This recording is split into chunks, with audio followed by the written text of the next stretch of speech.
Hello, everybody! I know it's been like 2 weeks, and I am very sorry about that. I do feel bad about it, but I got sick.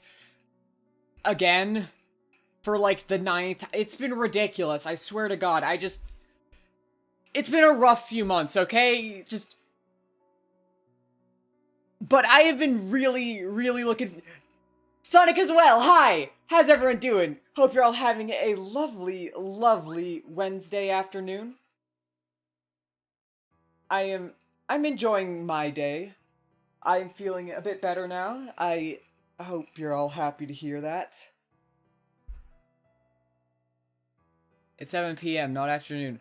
7 p.m. is afternoon? Evening is afternoon, okay? Fuck you! Time isn't real. We all just made it up. We can't... In Panda! Yeah, you don't know what time it is for you.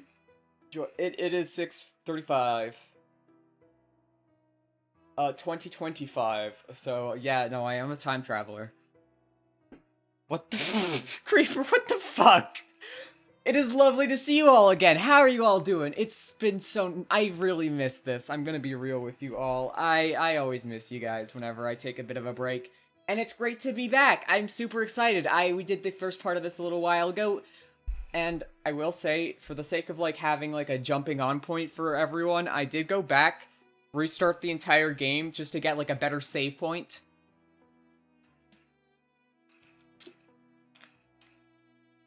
So I could start from the big dramatic, like, every shit is going to hell moment, instead of, like, slightly after it.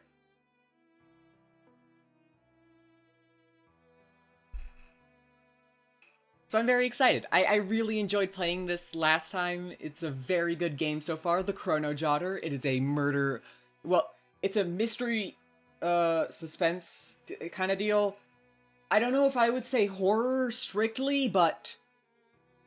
Oh, thank you. I appreciate it. But yeah, it's very good. I'm enjoying it a ton. It's got a lot of good mystery set up, and I am very interested in seeing how they all wrap up, because we got a lot of questions. We got, like, what the fuck is our missing girlfriend doing here? Why the fuck is it why a high school? Why are we trapped? Why are they so casual about murder? What the fuck is going on? Yeah, that's about the gist. What the fuck is going on? We got a lot of questions. We're only in the first chapter, so... Diet Danganronpa. Kinda, but the dead don't stay dead. From what they've said. I haven't actually seen that, but from, the little bit that I read ahead, the person who gets murdered comes back. If and only if you're able to discover the truth behind their murder. Ooh, spooky! Oh, fuck, I almost knocked over my water. We're good. Spooky! That's why it's a Halloween stream, baby. We got ghosts and shit.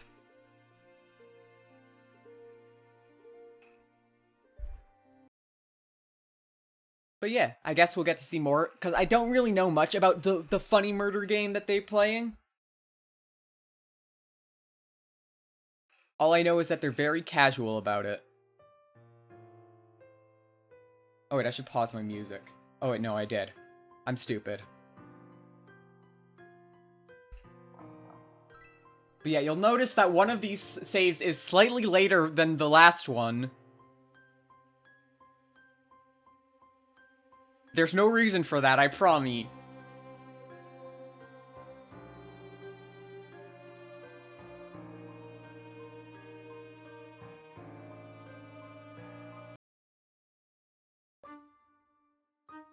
Ron stepped up to the lectern and swept her gaze over all the students in the classroom. President, should I really start my introduction now? Aren't we missing someone? Ah, that's right. She hasn't arrived yet. Class president's response seems a little strange. Sakura-san hasn't shown up yet, but she woke up even earlier than I did this morning. I'd have thought... Someone with the same family name as Miss Sakura? Oh yeah, Aunt Sakura is the, girlfriend, that went missing. We got like a bit of information on her. We just kind of know she, Ron, our main protagonist here, was her girlfriend, and they went missing for about. They've been searching for them for several years, and they just kind of happened to show up here. Hinata, have you forgotten? Have you forgotten? Mio spoke lightly, with her fingers interwoven and steepled. We picked lots yesterday. It's possible that she's the victim this time around. Victim? Ron ruminated on the strange phrase, one which wasn't supposed to show up in a regular conversation between high school students. Yo, hi Ribbon Blazer! Hydrate, thank you very much. Appreciate it. Hey, I'm awake as hell. I am actually kind of eepy, but we'll be pushing through it. I hope you're all having a lovely day today. Hydrate. Hydrated. That is kind of one of the reasons I did push off the stream for so long, just because we are going to be doing a lot of voice acting tonight. That's pretty much the all it is. It's a visual novel. And then after this we got Slay the Princess, which is a visual novel that already has voice acting, so I can rest my throat. I can still scream what the fuck when something happens, but hey, winks at the camera.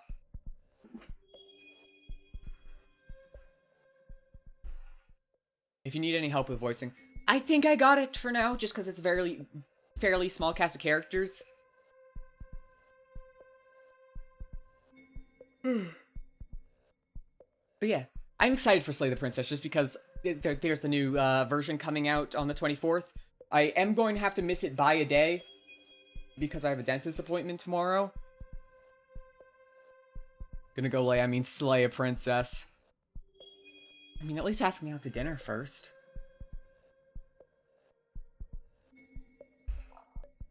What are they talking about? If Miss Sakura was the victim, then she might already be dead, right? Dead? Ron let out a small shriek. Dead? Yeah, that's probably a bit more fitting. Gosh, this round's killer sure got right to work. Then damn! Fair enough, Panda, damn!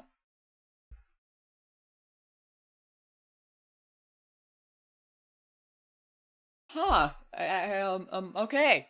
Damn. Oh, that actually got me red. Okay, we're good. What are you all talking about? Then according to the rules, we're gonna have to cancel the morning class and skip right to the coursework. I love Yorino. She's just very chill. She's just the chillest, and I love her for it. Also, I do want to say again, I love the UI in this game, and all, the little, doodles that the characters do. Nice hair. She's got a little fang. You gotta love someone who has a little fang.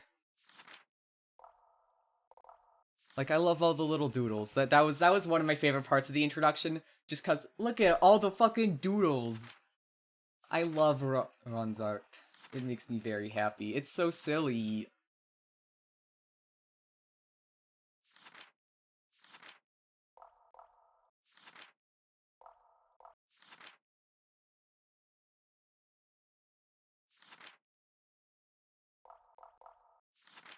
Yeah, I like this. Also, wait, does she have 2 fucking clarity? Damn. No fucking grace.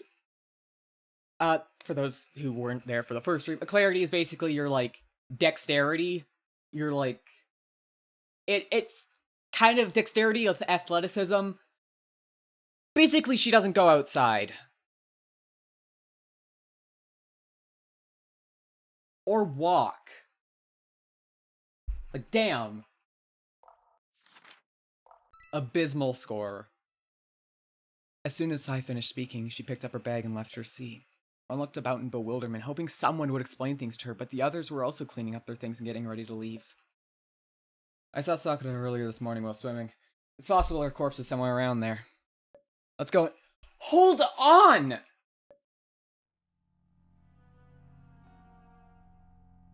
Ron couldn't stand the growing stress in her heart anymore. She felt like she was going to explode from the pressure if she didn't do something about it. Just what are you all trying to say? The person who didn't show... You called her... Sakura. Ron couldn't breathe, and she couldn't say the name. She lost control of her heartbeat again and clenched her fists until her fingernails pierced the skin of her palm to forcibly regain control over her emotions. Ron had to take several deep breaths before she was able to speak normally again. That person who hasn't shown up yet. What did you say happened to her? Koizumi approached Ron, seeming rather concerned about Ron's sudden irregular behavior. What's wrong? Ibuki-san, are you feeling unwell? Forget to answer me! Ron's outburst stung Koizumi slightly, who froze up without giving her an answer. Miho, seeing the situation, intervened quickly and spoke. It's as they said, the person who hasn't shown up yet has most likely already been killed. And the killer is one of the 6 of us. Hearing those words, Ron's brow furrowed. She looked at everyone in the room, trying to divine from their expression if this was some practical joke they were all playing on her. No avail. The stress that immediately came upon her afterwards pushed her half to her knees, and she was forced to lean on the wall for support as she broke out into sweat again. She felt the urge to dry heave, a sign that her illness was about to act up again, but she didn't want to reveal those symptoms to anyone in this room. An image of a torn sheet of paper flashed through her mind once again. You're saying that you've killed someone? We've already said it a bunch of times, haven't we? Yes, one of our classmates has been killed by someone in this class. They once again confirmed the truth of this bizarre situation. What's going on? What the fuck is happening in this school? What kind of place have I been brought to? Were things fine just a moment ago? How did it suddenly become like... By this point, the other students had encircled Ron, who was squatting on the floor. They were all looking at her. Ron, the subject of their gaze, was afraid to look up at them, for fear that she'd see that their faces had already begun to melt. Ibuki, why are you freaking out? Oh! You haven't pieced it together? Maybe... Hear me out here. Murder's kind of a bummer. Dude, just chill out, bro. Why should I not be freaking out?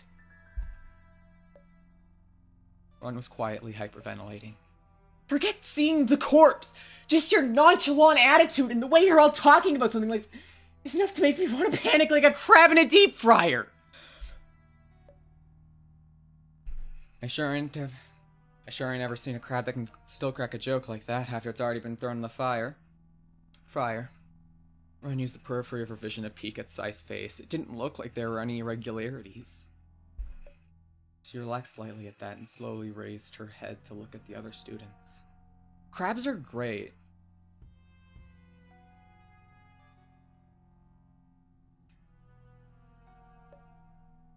You don't look like you're putting up an act. Miho bent down and began to gently stroke Ron's back. I'm responsible for filling the role as the school nurse. Let me take a look at you. No, I think that missing person is the one who needs your attention right now. Miho chuckled a little. You're absolutely right. If you think there's nothing wrong with yourself, then stand up and come along. And let's go find the corpse together. Miho offered a hand for Ron to take as she turned to speak to Sai. Yorino-san, lead the way if you will. Sure thing. Fair warning though, I don't actually know if her corpse is really there. All I know is I saw her hanging around there while I was swimming. Heyo! Hey Suave! We're about to go check out a corpse! Well, actually, we already checked out the corpse last stream, but I'm just redoing all this for those who weren't here for last time, you know? And because I like this, I like the, corpse party. No, that's later in the month. That's next week. That's next week. That game did traumatize me, though. Damn. I'm gonna be real, I've tried playing it, like, a few times off-stream just to, like, get over it, but no, it's not even, like, that scary, but it just makes me so nervous. Don't... It's fucked up. Free food? Oh shit. Hungry. What's up, Suave?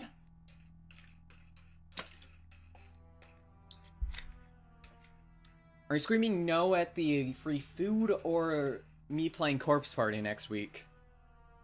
Because honestly, both are fair reactions. The game's weird. A little. From what I've heard. I don't know. I haven't seen past chapter 1. Shrugs. I did see the ending of the anime, and it's absolutely dog shit. But that's about it. Ooh, they return to the school. But his hands were like chopped off. Ooh, I fucking hate the anime. Hands were little fucked. What the fuck are auto captions doing? They're best, I guess. All I know is that I saw her hanging around there while I was swimming. Oh, fair enough. Mio pulled her onto her feet and then nodded at Sai. I think it's quite likely that's the place then. After all, one hardly ever visits the swimming pool. Isn't it just the brain? You don't want to eat the brain. I know that eating the brain gives you bad vibes. No health complications, just bad vibes. It just ruins your vibes forever.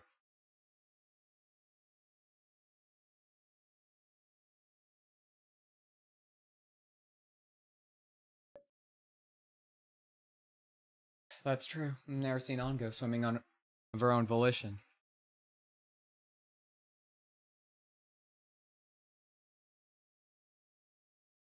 Disturbing. Okay.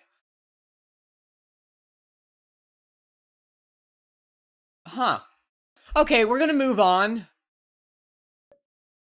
So she might well have met with the killer there before getting killed. Then we should get going quickly. It'd be pitiful to leave on there all by herself for too long.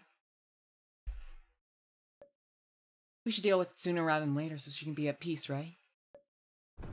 Just as the three of them finished speaking, a loud noise came from the direction of the lectern. Ron, who just managed to get to her feet, once again fallen to her knees. Trembling all over, she seized Miho's wrist with both hands. Ron stared at her with such intensity that even the normally unflappable Miho Takai was startled, flinching backwards instinctively. That person who didn't come, the one you said, might have been killed. What was their name? Mio seemed like she was suppressing her own disordered thoughts to keep herself calm. She turned her wrist and grabbed Ron's hand, trying to pull her off the ground. But Ron's tight grip on her almost caused Miho to collapse instead. Answer me! What was her name? What's up with you? Alright, I really don't know why you have to ask about this right now, but the name of the person we've been talking about is On Sakura. Hi, loading screen. Ronabuki had always liked the rain. She especially loved it when it started storming without warning. Watching strangers outside her window scramble around for shelter while she hid safely at home gave her an indescribable sense of security. When she told On about this, her love asked her, "But how would you feel if I were the one trapped in the rain?" How did I answer her back then? On trail behind everyone else as they headed towards the place where Sai had said she had last seen On. She didn't say a word, and only occasionally looked up towards the sky, watching the dark clouds slowly converge. If Sakura-san knew she might get killed, why would she go over there in the first place? Yeah, she's always been pretty cooperative with her killers. She never put up much of a fight whenever I was supposed to kill her either. The students ahead of her all seemed quite at ease. They'd spent the whole trip discussing On and the murder with each other. Oh, that's true. Whenever it's Alan's turn to be the victim, the culprit always tends to strike quickly. Now hang on, you shouldn't let yourself get spoiled just because Alan's so easy to work with. If we keep relying on her cooperation, then we'll have to change the rules eventually. Shouldn't we just focus on who the culprit is first anyways? If she really did die near the swimming pool, then wouldn't that make me the prime suspect? Does that make Yuri-no-san the culprit then? In doubt, let me tell you, it's not a bad thing to be so straightforward, but you're not gonna find the answer that way.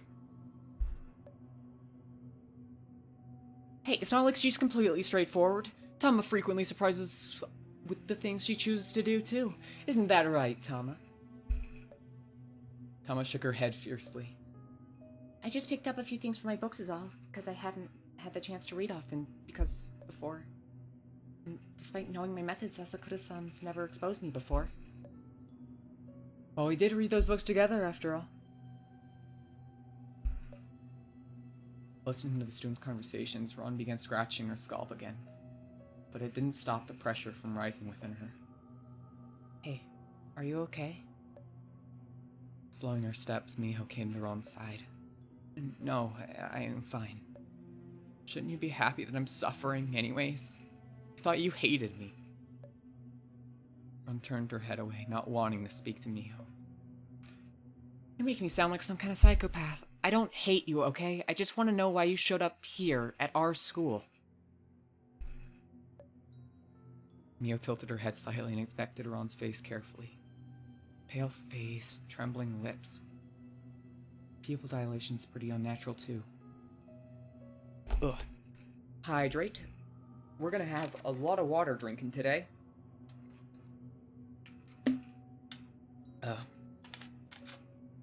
All of you at home, better also be staying hydrated. Probably not as much as I have to, because, I mean, chances are you aren't. Unless you're also voice acting the game along with me at home, feel free.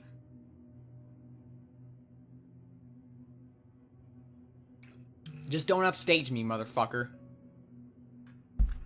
I'll fucking get you. Heavy headache? A bit. Mio pressed her hand against Ron's forehead for a moment. Well, at least there's no fever. Alright, I can probably imagine what you're thinking. You knew on previously, didn't you? I could tell from your uniform. The other students should have noticed as well. So once you heard she'd been killed, you weren't able to wrap your mind around the idea, which is why you're in your present condition. The first time we went through all this, we had pretty much the same reaction as you did, but once we got used to it, we found that it wasn't really a big deal after all. As soon as Mio had stopped speaking, Ron seized Miho's shoulder with a sudden hand. Noticing that something wasn't right, the other stopped as well. Got used to what? Murdering your own classmates? Or discussing the deceased with mockery? Just explain to me, why do you have to do things like this? You've really committed murder? Don't be so quick to judge things you don't understand, Ibuki. Well, make me understand then, damn it! Explain what exactly it is that you've done clearly! Ron felt Miho pressing a hand onto Ron, so she turned her head and met Miho's eyes. Ibuki-san, please, calm down. Let's find On's corpse first. Then we'll explain everything to you properly. Right now, even if we tried to tell you everything, you'd still have a hard time comprehending it. But if you see the corpse, I'm sure you'll understand as well. Ron's hands trembled and she shook her head helplessly. How could I possibly understand? Ron let go of Miho. Now it's Miho's turn to take hold of Ron's shoulder. Let's go. Don't worry, Ibuki-san. Sakura-san will be okay. She's only a little bit murdered. It's fine. Faced with Tama's supportive words, Ron had no idea how she was supposed to respond. She could only force out the barest of grimaces.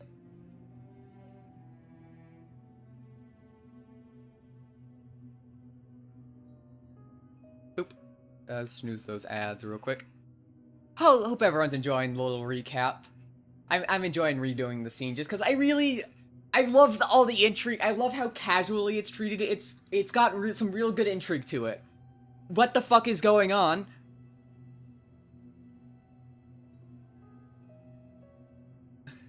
Asakura-san, will the swimming pool freeze this year as well? Will the swimming pool freeze this year as well? Yeah, temperature's already gotten pretty low. It'll probably freeze over pretty soon. I don't know. You should consider spending less time swimming too. If you get a cramp in the swimming pool during the winter, I definitely won't jump in to save you. It's not like I've ever seen you there even when it wasn't winter. Plus, I'm used to it already. It'll be fine. Used to it. Ooh, once it snows again, we can build snowmen in the courtyard again.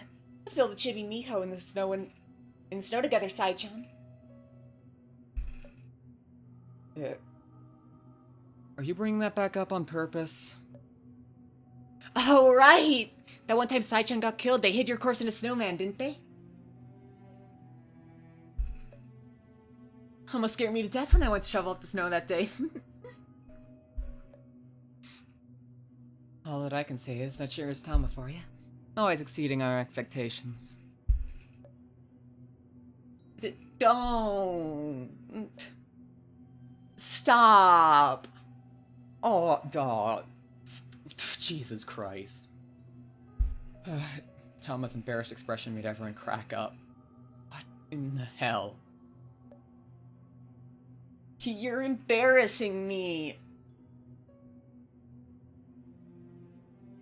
We're almost there. See the old shower room up ahead? Saw Sakura go in there this morning. Ron lifted her head, looking where Sai was pointing. I hadn't found it odd at the time since I only ever used the new shower room on the other end myself. The old showers are a lot less convenient. So that's where Miss Sakura is? Right now? Ron took a few steps forward, eyes glued on the showers. Ibuki-san?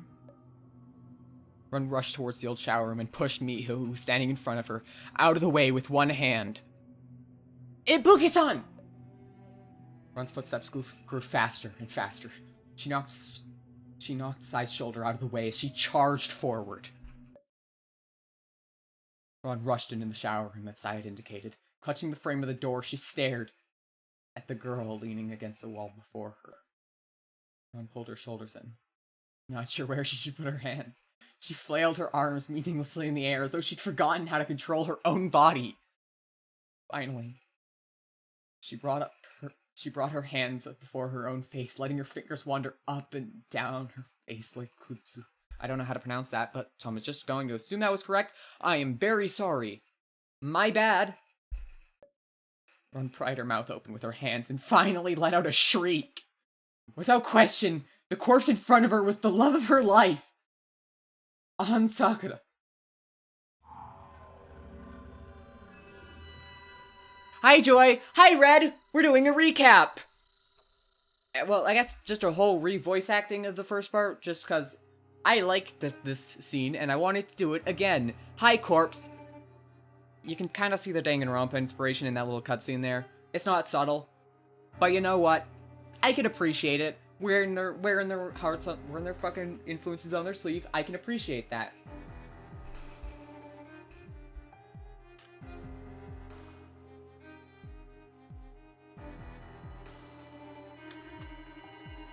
But hello, Red. It's lovely to see you. I hope you're having a great day today. There's a horizontal cut in the young woman's neck, which split the muscle and exposed blood vessels and vertebrae to the air. Massive amounts of blood had gushed forth from the wound, staining the collar of her shirt and continuing downwards to cover on Sakura's black outerwear with blood stains. Looking up, Ron saw that An's long locks of hair had been splattered with blood, and in that moment, she could only think that she ought to put those locks into her own mouth so that she could suck the blood out. An had always hated it when her hair got dirtied after all. All Ron could think about was how she had to get her hair clean immediately, or else An would surely be disconsolate about it later. Such disjointed thoughts couldn't restore Ron's composure to her, as she slowly looked downwards. There's a slight tilt to the old shower room's floor, which was causing the blood to flow towards the right. But now it had converged into a river. Blood pooled over the drainage grate, slowly dripping, drop by drop into the shadowy drain. In that moment, the sound of the dripping slammed itself into Ron's sanity over and over again like a sledgehammer. Ron fell to her knees. She barely managed to catch herself with her elbows, bring her into contact with the still flowing blood.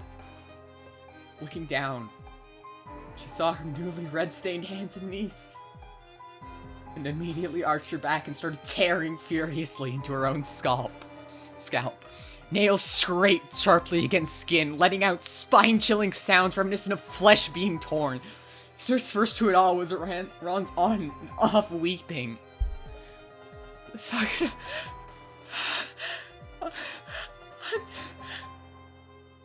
Ron's hands clawed even harder.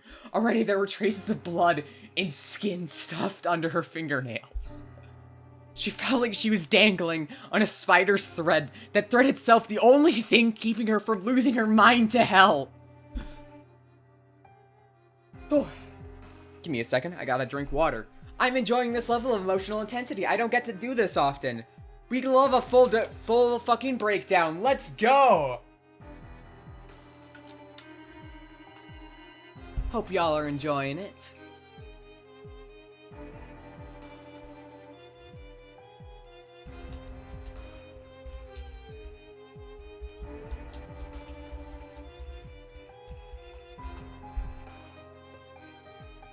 Drink iced coffee, panic attack. Yeah. And the thing that cast that thread in the first place was the mockery that the others had made of the murder with their playful words. Buki-san. Mio seized Ron's hands from behind. What are you doing? I'm telling you, An's fine. You're the one who's really scaring me right now. I don't think she's fine. I'm gonna be real. Did you not see that CG? She's slightly less than fine, I would say. In my opinion. Would? The corpse or Miho?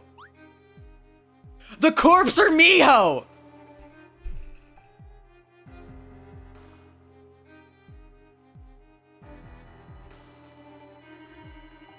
Don't fuck a corpse, man! That's Bart Simpson's famous catchphrase. Don't fuck a corpse, man. Those are on all of the t-shirts. Iconic Bart Simpson lines. What are you gonna do? Stop me? Yes! Yes, I will!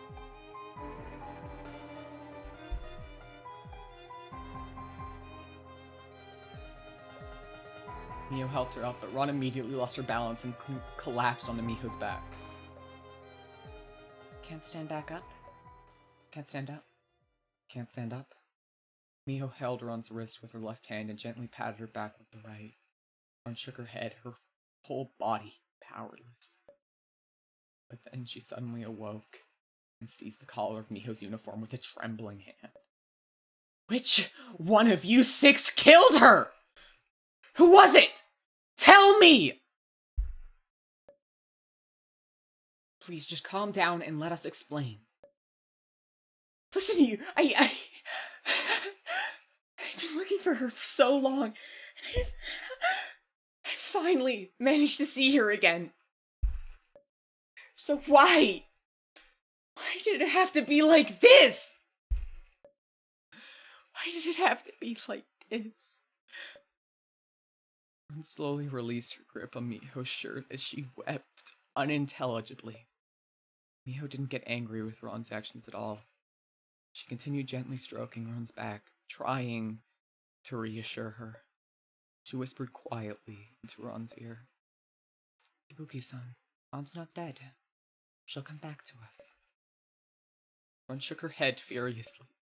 I don't understand a word of what you're saying! Don't keep making me Soon, the other students arrived on the scene as well. Oh, yeah, Corpture is right here. I guess I really am the prime suspect then. Since it's near the swimming pool, let's presume that Yorno is the killer for now and start investigating. I swear, Sakura. Let's hurry and begin. Let's solve this case quickly and wake Sakura-san back up so that we can cheer Buki-san up again too. Koizumi headed over to An's body and bent down, preparing to touch her. Don't touch her! Run's reaction startled Koizumi, who pulled her hand back immediately and leapt into a stiff pose, as though she was a misbehaving student and told to stand in the corner and think about what she'd done wrong. Run pushed Miho away and quickly stepped in front of Sai. I am done trying to understand what the hell you lot are saying! But you lot said people who die here can come back to life, right? Tell me what I have to do! Ron-chan seems terribly upset. Golly gee, I wonder why.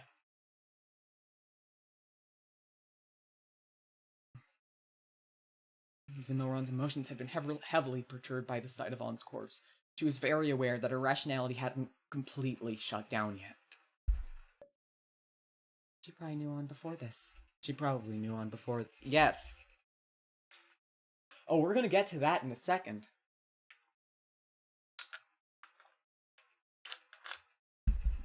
She remembered that everyone at the scene had either directly or indirectly mentioned this completely incomprehensible idea that the dead would ultimately reawaken. Hey Joy, I have a question. Yes? Ask away. I'm always up for a little Q&A. A Q&A, questions and actions. Do you know the Muffin Man? No.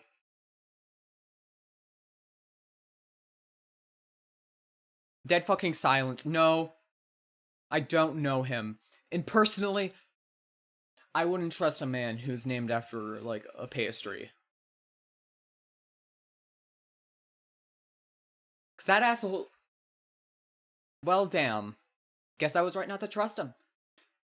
Can't trust anyone named after a pastry.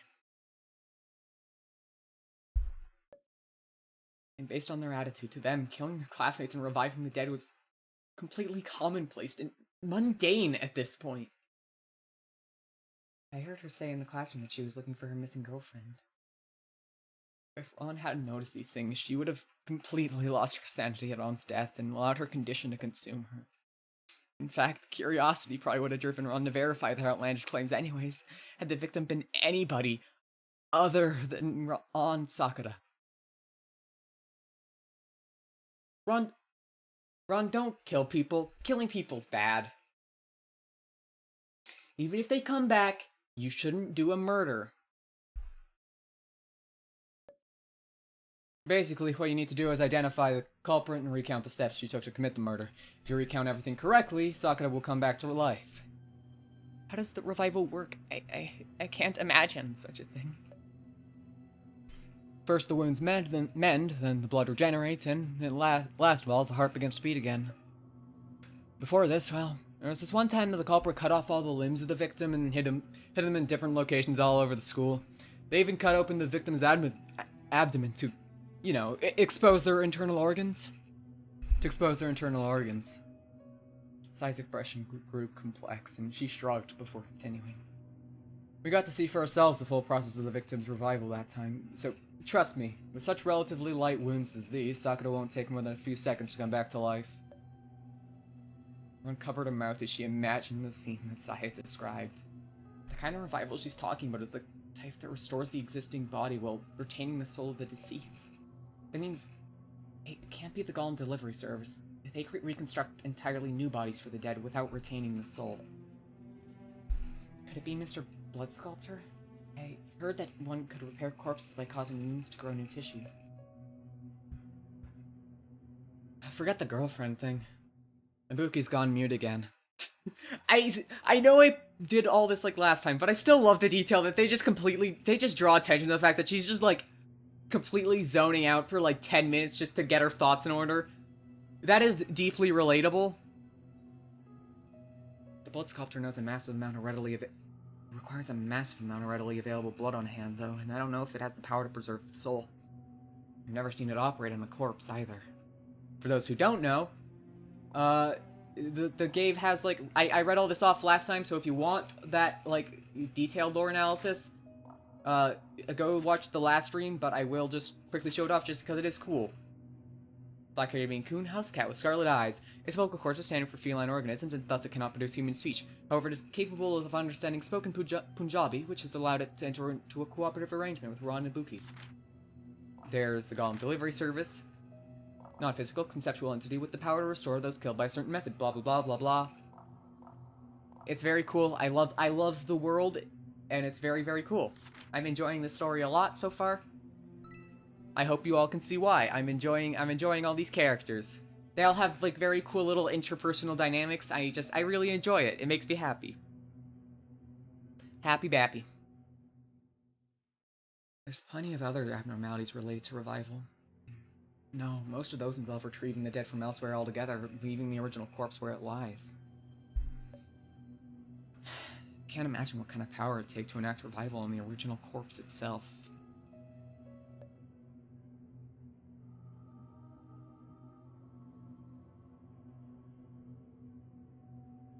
In fact, with the conditions for resurrection being as bizarre as this, perhaps it's not a passive mechanism, but rather another conscious entity actively deciding whether the dead should be revived or not. Give me a second. Get a water.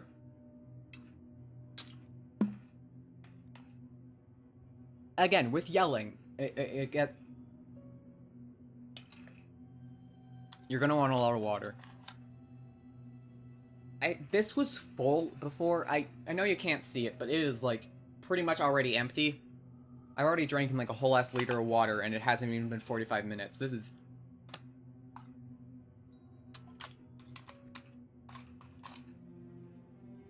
I mean, honestly, that just kind of shows that I needed it, but still, you know. I'm a thirsty bitch, I guess.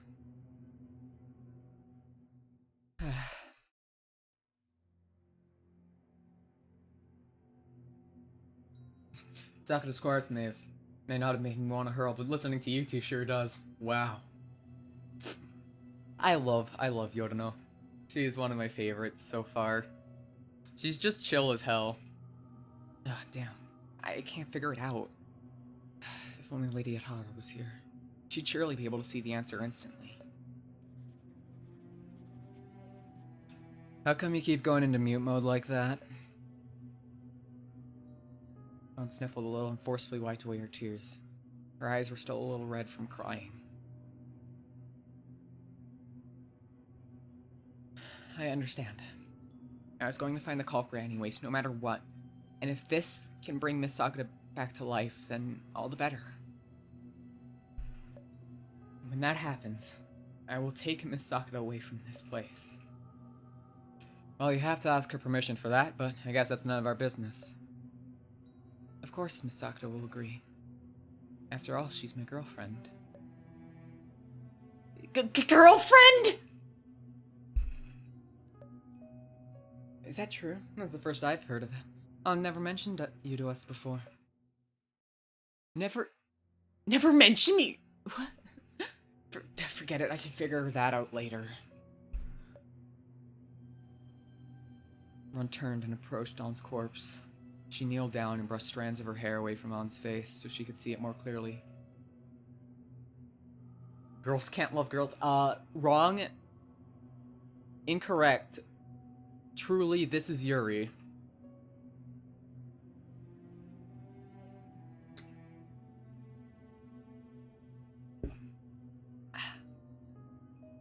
No, that's Yaoi.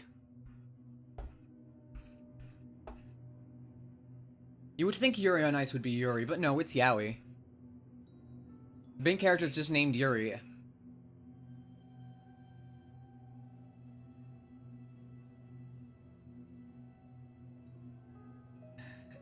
She kneeled down and brushed strands of hair away from On's face so she could see it more. I just did this line. Fuck. The face she'd sought for so long made her On's heartbeat almost stop for a moment, and she wanted to do nothing more than to pick up on it and give her a deep kiss. Don't do that, that's a corpse. Don't do that. That's a core.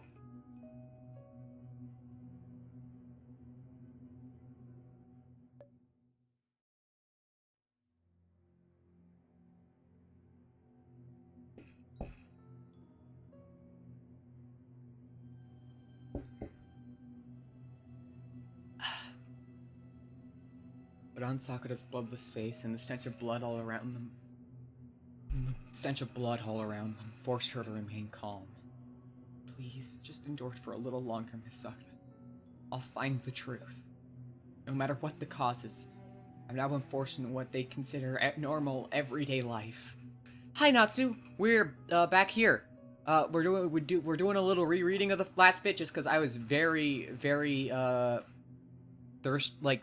my throat was really dry by the end of it, so I don't know if I did a good job or not. And I wanted to get a recap for all like the new people who weren't here for the last one, and people who just wanted a refresher because it's been like 20 days since the last one, and I wouldn't blame them for forgetting what's going on. So we got it. So this was just kind of like a recap for everyone. But no problem. I hope you enjoy your lurking, and I hope you've been having a lovely day today, Natsu. It's always lovely to see you.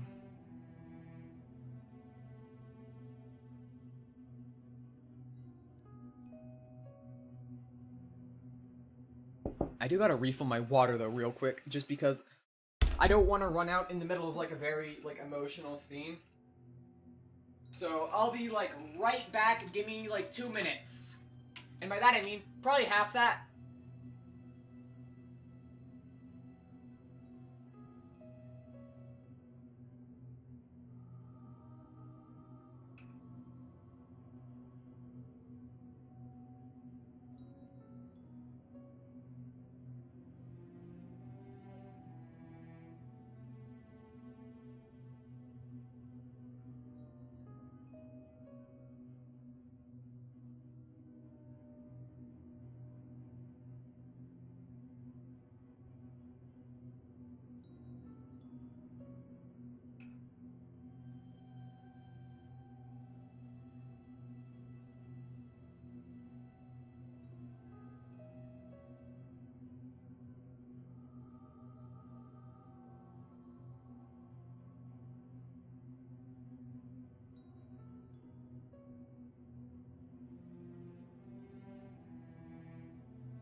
It is good to stay hydrated. That's the moral of today's story.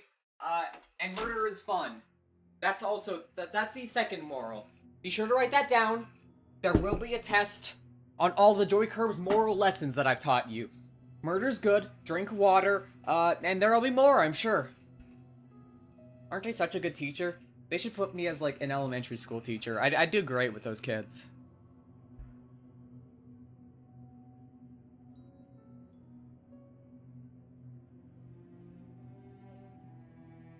I think about like 3 of them would make it to the end of the school year.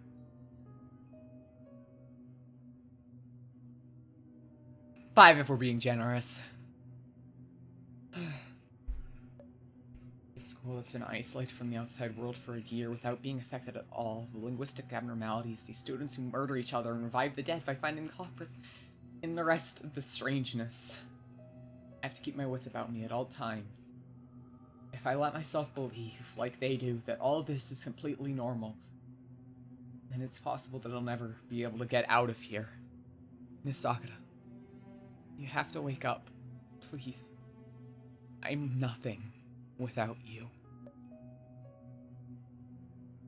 Nada, let's let Ibuki-san handle the coursework this time around. Sure. Oh, and that right there, that line of dialogue, that was where we left off last time. So, it took an hour, but we're officially all caught up. That was not good. Oh, you can tell my voice is a little bit stuffy still. Still kind of sick. But yes, welcome to uncharted territory. I don't know what the fuck happens from here on out. Koizumi Hinata only now seemed to have regained the wits she'd lost from when Ron had berated her. She nodded her head in panic, agreeing with Miho's statement. Let's do as Takai-sama suggested. This will help Ibuki-san understand the coursework at our school more quickly as well.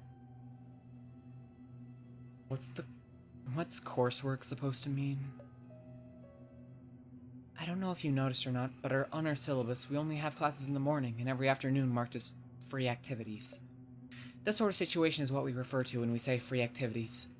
We consider this a part of our coursework as well. Under more normal circumstances, we'd be competing with each other, but this time, we'll let you handle it by yourself. We'll give you all the help you need. Feel free. All I want to do is find the killer. Their people's rules are your own business. Ron took a deep breath, letting the stench of blood and the pool's disinfecting scents mix together and flow, carried by her inhalation into her brain. It was like she'd injected a stimulant directly into her skull and slew each of her uncontrollable trains of thought. Ranabuki had returned to her normal state. Then let's begin investigating the crime scene. Yeah, repress that shit.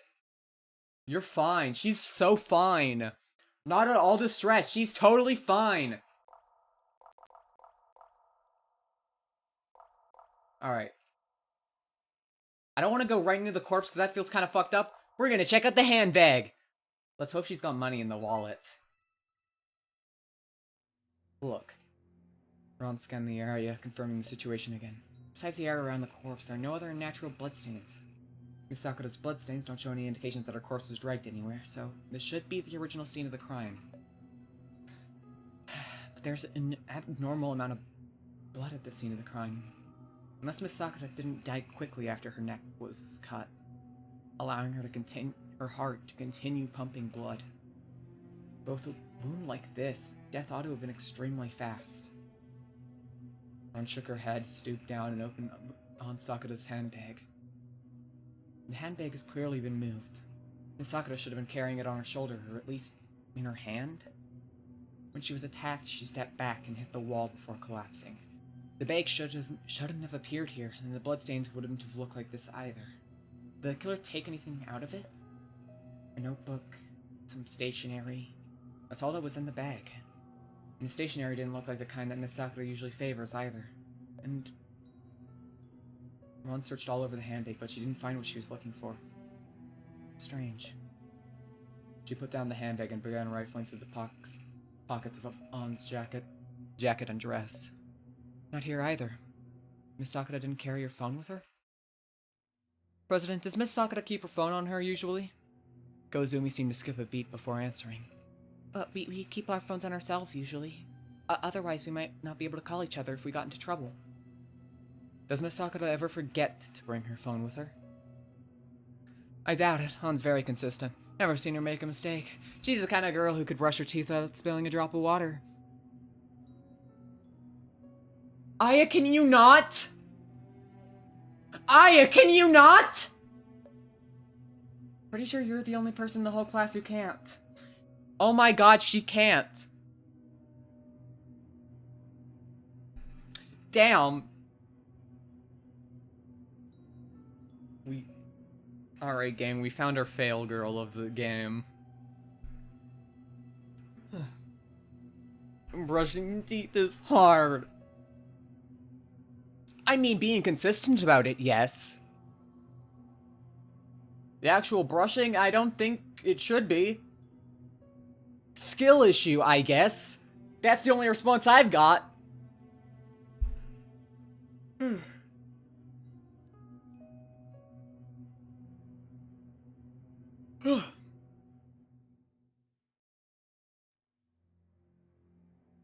Back on topic, though. I don't think Ann would have forgotten to bring it. Were you looking for her phone just now? Yep. It's fine. I get it. Let's leave it at that. Are there any other clues? I don't know. Probably something on her corpse, I guess. Who knows? It could be anything. Ron knelt next to Ellen's corpse and brushed away the hair that covered her neck. A few strands of torn muscle dangled in the bloody wound. The skin draped atop it was as limp as a ragged claw. Ron approached the wound for a closer inspection. This cut's extremely deep, reaching all the way to the depths of the cervical fascia? Fascia? I'm going with Phasia. Fascia? I'm gonna look that up.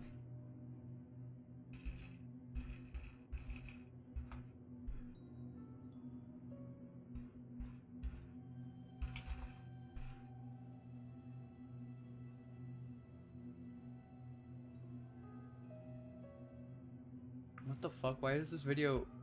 Fascia. Fascia? I guess. Fascia, okay.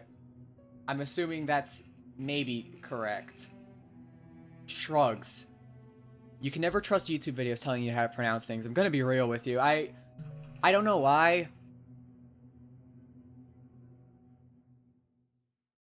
Oh my god, they got worse recently with all the fucking AI voices. It's so bad. I tried to look up, like, how to pronounce... fascia. Thank you. I appreciate it. Better than me, I said facial. Fascia. I'll go with fascia. That's just fun to say. Fascia. Fascia. All the way to the depths of the cervical fascia. The most direct cause of death was most likely exsanguination. Exsanguination? Exsanguination? Sanguine?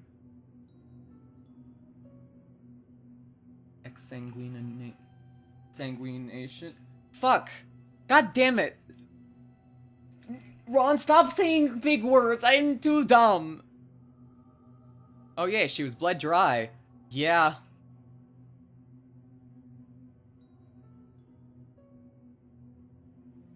Exsanguination from the severing of the neck veins and arteries.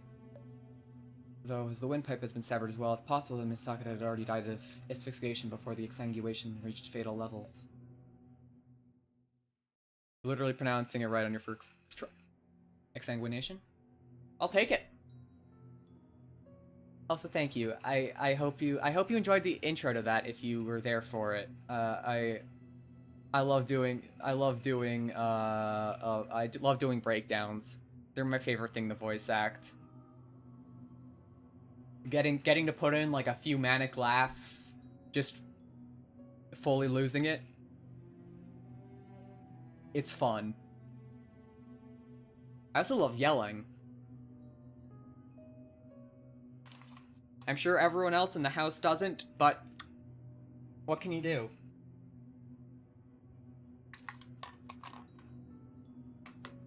I'm not gonna be like one of those people who just like fake yells when they're like, "Ah, I'm going to kill you," where they just like whisper, like yell it, and it just sounds real bad.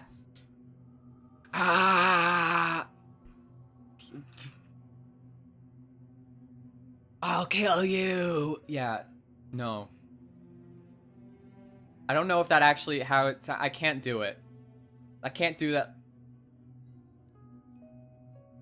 Makes it sound like a cough drop is caught. Ah, well, I'm choking. No. Oh, what the fuck is this? I don't know what the fuck I'm doing anymore. Okay. Misakato's left hand shows no stains of blood on the palm side, and her right hand only at the fingertips. And even that's probably because it was dangling in the blood puddle on the floor. So she didn't reflexively clutch at her throat when it was cut at all? Or she was holding something that made her incapable of reacting immediately. Oh, god damn it, Ron!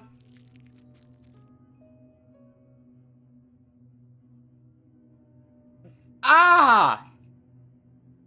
After a moment of hesitation, Ron used her right hand to peel the wound on Sakata's neck open slightly. The separation of flesh and blood made a faint but gruesome squelch. Blood trickled down Ron's pointer finger, tickling her slightly. Hydrate, thank you very much. Yeah, I'm gonna need it.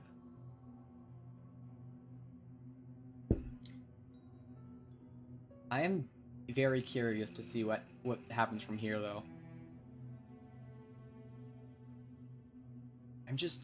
I'm really curious. The game has set up a lot of really good mysteries, and I don't know how to react to them.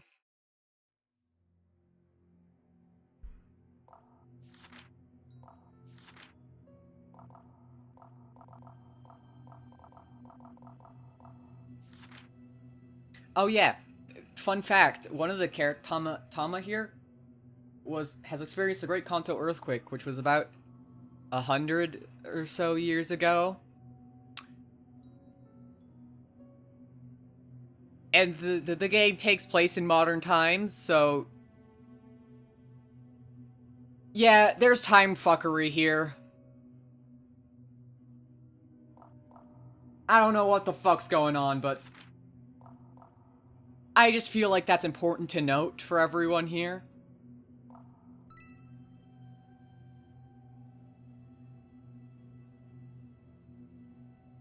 The vertebrae hadn't been severed since, of course, none of the students here actually seemed strong enough to cleave through both the vertebral column and the attachment muscles of the neck in a single blow.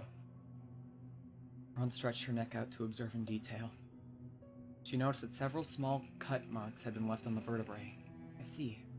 It wasn't a single precise strike that severed the soft tissues of the neck apart like this. When the culprit attacked, their weapon was blocked by the vertebrae. Afterwards, they must have tried to apply multiple cuts to expand the wound to such a startling degree. That's all the clues the wounds can provide. Let's see if there's any other clues.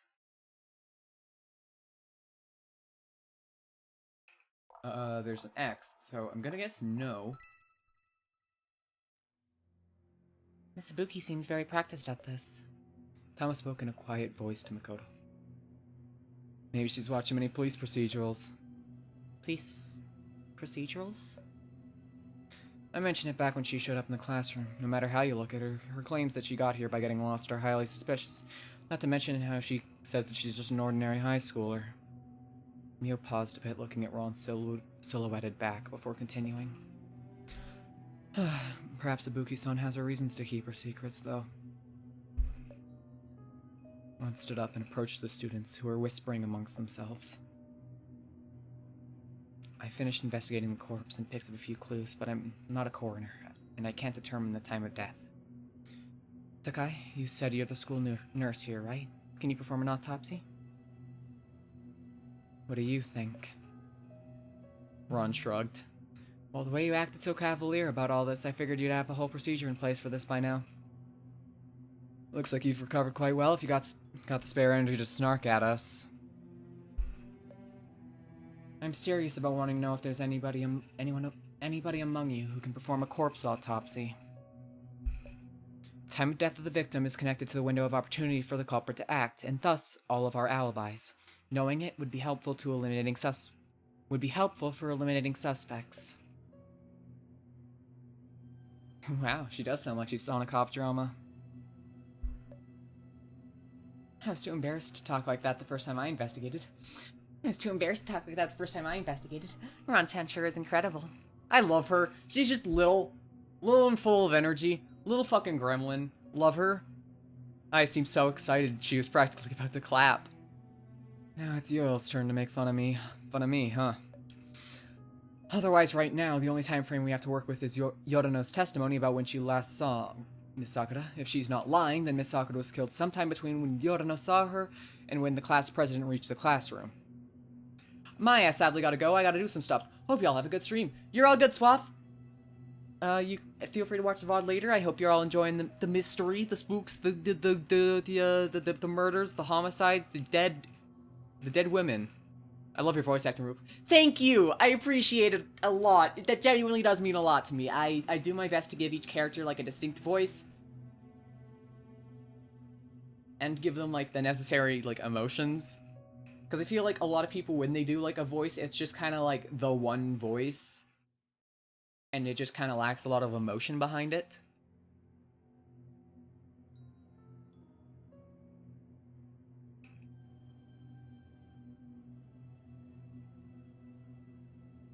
Wait, can I use my gamepad? Can I use my controller? I can! Let's go! You don't have to hear me clicking. This is the best day of my life. I'm not lying. If I were lying, I'd just not say anything about having seen Sakura this morning at all. After all, right now, it looks like my testimony is the only way you have to determine when Sakura was killed.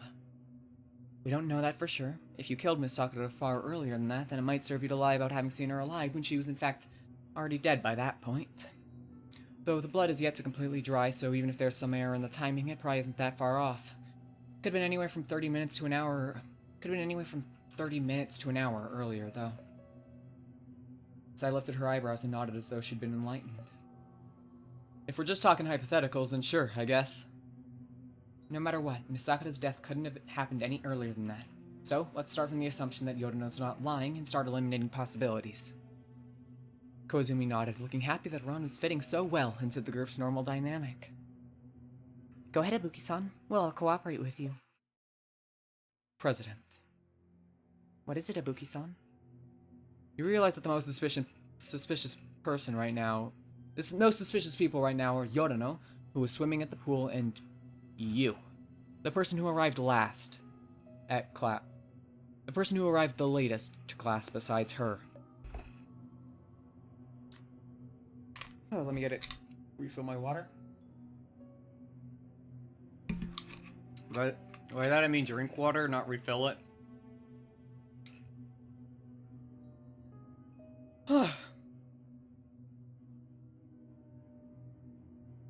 Is that so? Oh, I get it. Because I arrived late last in class, I had more time than anyone else to kill Sakura-san. Plus, I'm in the same dorm room as she is. Correct. Then, besides the fact that I could not possibly have killed Miss Sakura, both by time frames and motives, the person who's least suspicious to me is Indo, who brought me to class this morning. But considering the possibility that Indo and Yodono could be working together, I can't eliminate her as a suspect entirely. Working together? Would the culprit we drew this time really look for an accomplice? That doesn't sound very poggers. Yeah, she's just kind of exploded in the corner there. We're trying to figure out who exploded her, for what it's worth. And then she'll be brought back to life. Great. Awesome. Nothing bad will happen in this video game. I promise. You drew the culprit? What kind of rule is that? Let me explain. Put simply, the culprit and the victim are all drawn via lots. Of course, besides the murderer, nobody knows who drew the victim lot. We can explain this in more detail afterwards. It's not relevant to your investigation. It's not relevant to your investigation at the moment.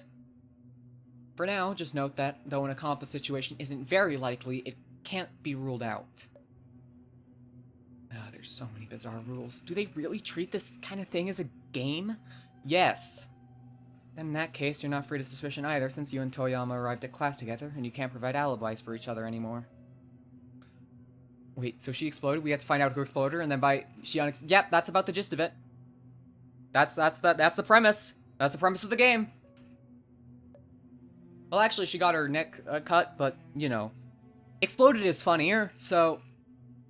we're sticking with it. Finally, we have Asakura. She's less suspicious than the class president, but not by much. So, therefore, we can't trivialize this just by excluding those with alibis, huh? Ibuki-san, it's true that you can indeed confirm the identity of the culprit with a method like this sometimes. However, remember that you still also have to accurately recount the culprit's methods before Alan's resurrection can take place. I know. Well, we find out who and how, and that's about the gist of it. Just the who isn't quite cutting it. Get it? Get it? Cause she... No, you get it. You get it. That's what I like about you, viewer.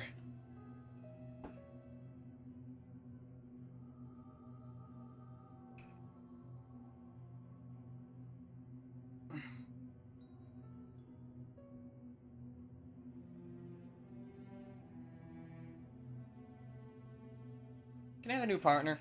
Nope.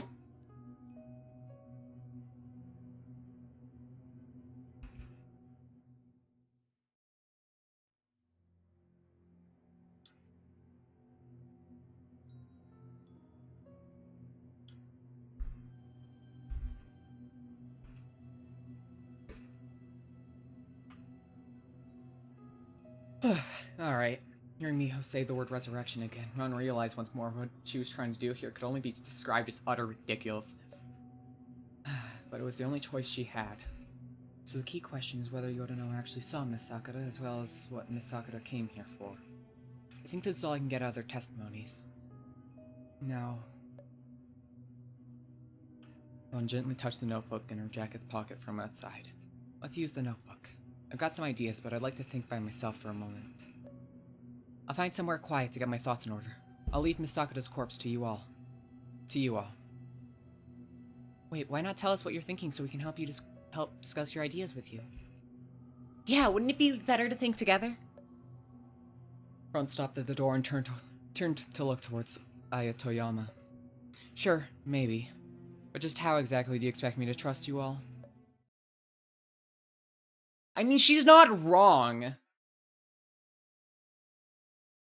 Ron looked around for a while to find a suitable place. Ultimately, she settled on a patch of grass outside the school building and sat down with her back to the schoolhouse's wall. Please, help me. It doesn't matter how much of my blood you want this time. Just find the correct recall point that'll let me save Miss Sakura. Ron extracted the notebook from her jacket. She gently caressed the cover and raised her head to let On touch a thumb to her face. Wait, what?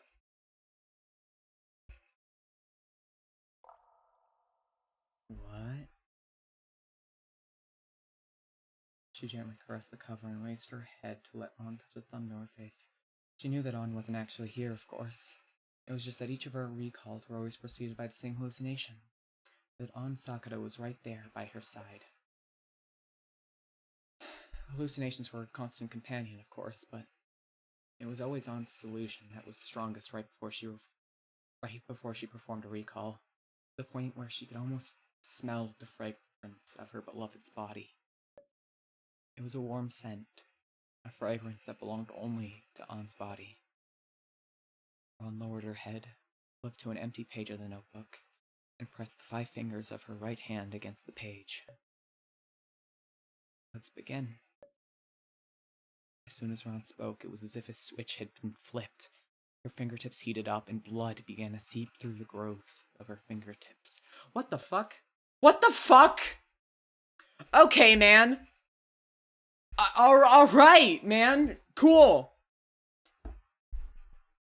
The instant that the blood came into contact with the paper, it was absorbed in the pages. Like an appetizer, the first drop of blood had fully ignited the notebook's gluttony. Ron's fingers bled faster and faster, the red bloodstain spreading across the page before being instantly absorbed. The more the notebook drank, the more insatiable it became.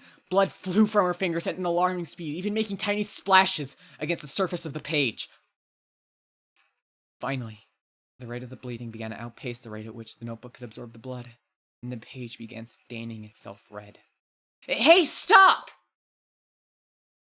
Ron pulled her hand back up, away from the notebook, scattering a lingering crescent of blood onto the lawn in front of her. Hi, lovely to see you. We're bleeding into our notebook to rewind time. I think that's what's going on. It said recall, and recall is like what they mentioned through time traveling, so shrugs. That's what my guess is, at least, just cause recall point, I'm assuming it's kind of like a time travel. I don't know. Shrugs. She wiped her fingers off the page to quickly get all the remaining stains off. Naturally, her fingers remained unblemished, as usual. Look, I know I told you that you could drink as much as you wanted, but this is way too much. If you get drunk, who's gonna help me here? Oh, okay. Ugh.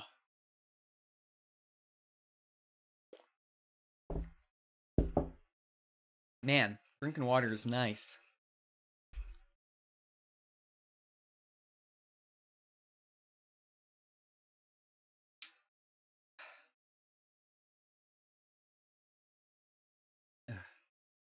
Breathe even a single bloodstain. We're on side. This should be enough, right? Don't let a book outdrink you. But what if it's, like, really thirsty? Ron flipped through the pages until she reached the recall tab. As she'd hoped, a new recall point had been formed. I understand. So this is the meaning of the recall point you found this time. If I decide at that moment to go along with Yodono, then I can see for myself whether she saw Miss Sakura and determine the exact time frame of the incident. You've given me plenty of indistinct recall points in the past, ones I had to try multiple times before I understood their meanings. But this time, you've been quite precise. I guess you also want to do everything you can to help me revive Miss Sakura, huh? Miss Sakura, huh? Alright, let's begin recalling. On recall mode. In branch recalls, you can recall the previous points where a decision was made. In investigation recalls, you can recall to previous regions that you've investigated before. The bottom of the page holds new recall content that only becomes available when a victim has been confirmed. Special recalls allow you to find important clues to the special case through recall. After the special clues have been found, you can terminate the recall session. Okay, interesting. So they let you go back to not only the, notable, choices that you made so you can check out alternate paths, but also, that's cool. I like that. I like that a lot, actually, for, a visual novel. It's kind of like a chapter select, you know? That's cool. That's really cool. I'm assuming there are only specific points you can, recall. You can only do it when she's investigating with the book, but that's still really cool. I really like that, actually. My throat.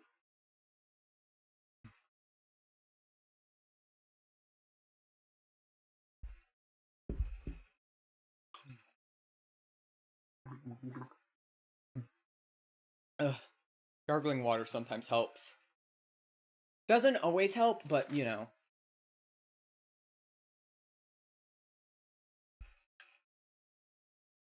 Sometimes you don't got much other choice, you know?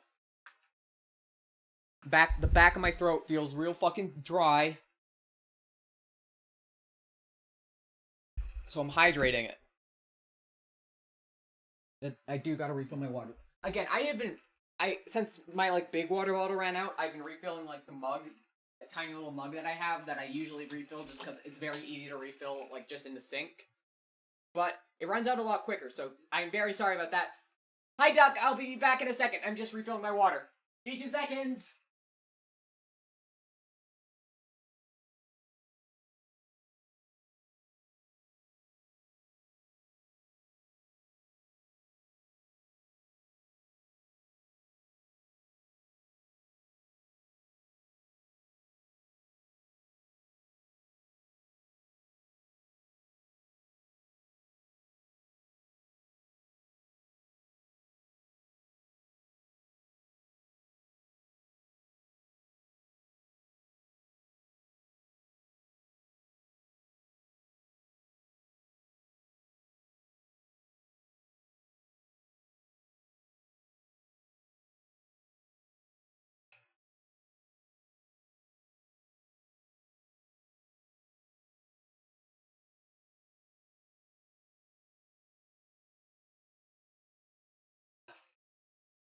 Who would have thunk that, an hour and a half straight... Wait, actually, I was doing things for the In Stars and Time dub earlier today, so actually, I've done, about 4 or 5 hours of voice acting today. So I do apologize if my throat's a little bit dry, but... I'm doing my best, okay? I hope it's still decent. How are you? I'm doing great, actually. I'm really enjoying the game so far. We're about to go back in time. Oh, I like that there's also a little description, just in case you can't... Just in case you need, a bit more detail. On the situation, before it branch. You know, that's cool. I appreciate that. Alright, let's start from here. Talon had raised herself to the tips of her toes as she spoke, to open the washroom's mirror. She took out a toothbrush that was still sealed in its packaging and handed it to Ron. By now, Sayodono had finished washing up. She gave Ron a pat on her shoulder and waved farewell to Tama before departing for the dormitory's depths. But this way, I'm going to encounter Miss Sakura in advance as well, won't I? What might that lead to? even if I really do run into her, I have to remember to retreat from the recall. I can't stay here for too long. Alright, let's begin. Ron called to Sai, stopping her in her tracks. Hold on, Yorino. What's the matter? Could I visit the swimming pool with you? I'd like to see what the swimming pool here is like. Yeah, you fucking better. That goes for everyone else in chat. Hydrate, drink water. That includes you too.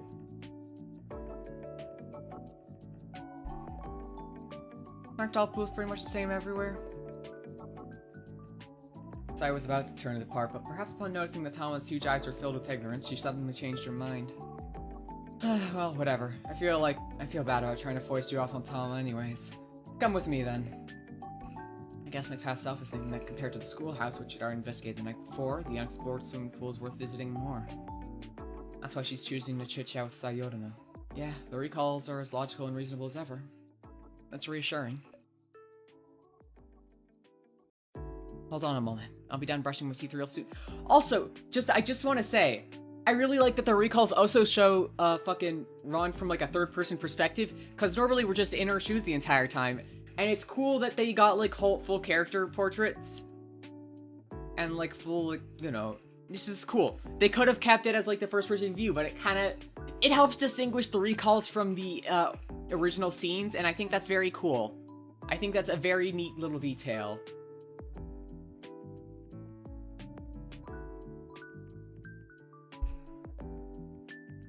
Ron brushed quickly. It didn't take... And it also really fits well with the idea of Ron being more of an impersonal observer for the recalls rather than having much real choice. Like, she doesn't really control what she says or does. Like, she won't just be like she can't act outside the limitations of what she would usually do in that situation.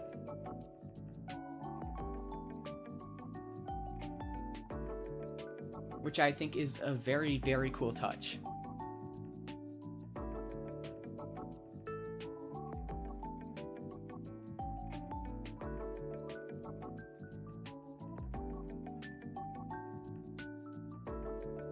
Oh, sorry, I just had to catch my breath for a second. Ron brushed quickly. It didn't take long for her to gargle and rinse. After that, she cleaned the cup and placed it back on the counter. Let's go. Alright, Endo. We'll be off then.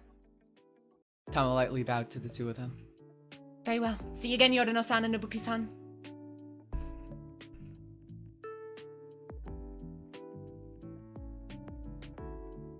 I 4 sodas, I got... Oh my god, yeah, drink water, please. Well, here we are. So, ta-da! The pool. Neat, huh? Neat, huh? Aren't all pools pretty much the same everywhere? Sai lightly swiped at Ron with her swimsuit bag. You're the one who asked to see it! Alright, enough talk. Come with me to the changing room. Wait, you expect me to go swimming too? Of course, those who come to the swimming pool must be prepared for swimming. Some top-tier voice acting. Oh, you should have seen earlier! I was popping off!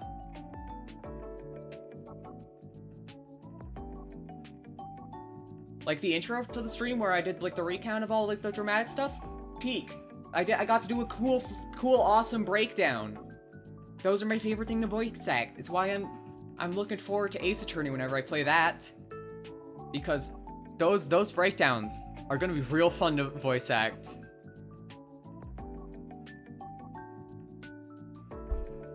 When did you start stream? An hour ago? So not too long, actually.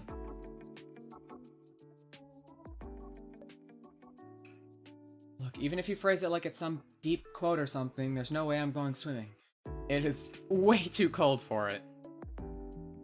Oh, come on! There's nothing to be afraid of. It'll be so fine as long as you do warm-ups. Plus, I'll be on your side. Plus, I'll be by your side. So I pointed towards a few buildings on the side of the pool as she spoke. There's some spare swimsuits in the showers there. Should be one you can wear sometime. Should be one you can wear somewhere. The showers are over there, but... The direction that Sai was pointing in was the exact opposite direction to the location where Ansakura's corpse would eventually be found. The showers are over there? Then what's that on the other end? Ron pointed towards the other end of the pool where she thought the showers were located. Good thing I'm so perceptive when it comes to strange details as usual. If she hadn't asked, I'd have had to ask Yodono again afterwards. That would have been awkward. Oh, those are the old showers over there. I basically never visit them. I mean, it's not like they don't work or anything. There's no need to run all the way over there since we got newer showers right here. And the old showers don't even have changing rooms, which kind of makes changing a pain. So according to this, she's used the old showers before? Or maybe she's just speaking from experience. So I grabbed Ron's wrist and dragged her forwards. Alright, come on. We've only got half an hour left until the class meeting starts, so let's hurry it up. Trust me, morning swim is the best way to energize yourself. You'll love it. Absolutely not! I'll freeze to death! So I suddenly started laughing and pulled her onto her side, wrapping an arm around her shoulders. The first time I took my little sister swimming in the winter, she dug her heels in just like you. But after that, she hounded me to go swimming together with her every day. I'm sure it's gonna be the exact same with you. It won't be the same! Your sister must surely already have the swimming DNA, just like you! Whereas I, on the other hand, am a purely terrestrial organism! Oh, the way you make excuses is just like her, too. Let's go. Don't! Thank goodness I didn't actually choose to come here with Yodono at the time. After that, Sai tried to get Ron to take a long swim, but Ron gave it right after her first dip into the pool, declaring that she absolutely could not bear it anymore. Sai was forced to give up and exit the pool. She quickly changed back into her uniform before she sat down by the side of the pool and began tying her hair back up with her hands while she soaked her feet in the water, waiting for Ron. Ron, on the other hand, was still shivering on her own inside the dressing room, her movements quite literally glacial.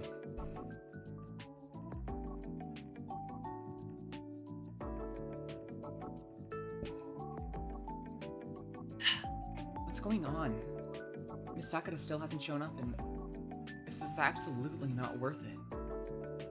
Even if this was just a recall, I can still viscerally feel exactly what the me that made this decision must be feeling right now. And to think that Yodono would imagined I'd get hooked on swimming with her after this. I'm never coming back to the swimming pool in the winter, not even if it kills me. Anyways, what's taking Miss Sakura so long? Is Yodono actually just lying? Sorry, I'm figuring out the, keyboard controls. Not the keyboard the... Sunny, hello! Controller controls. Wow, good words, me.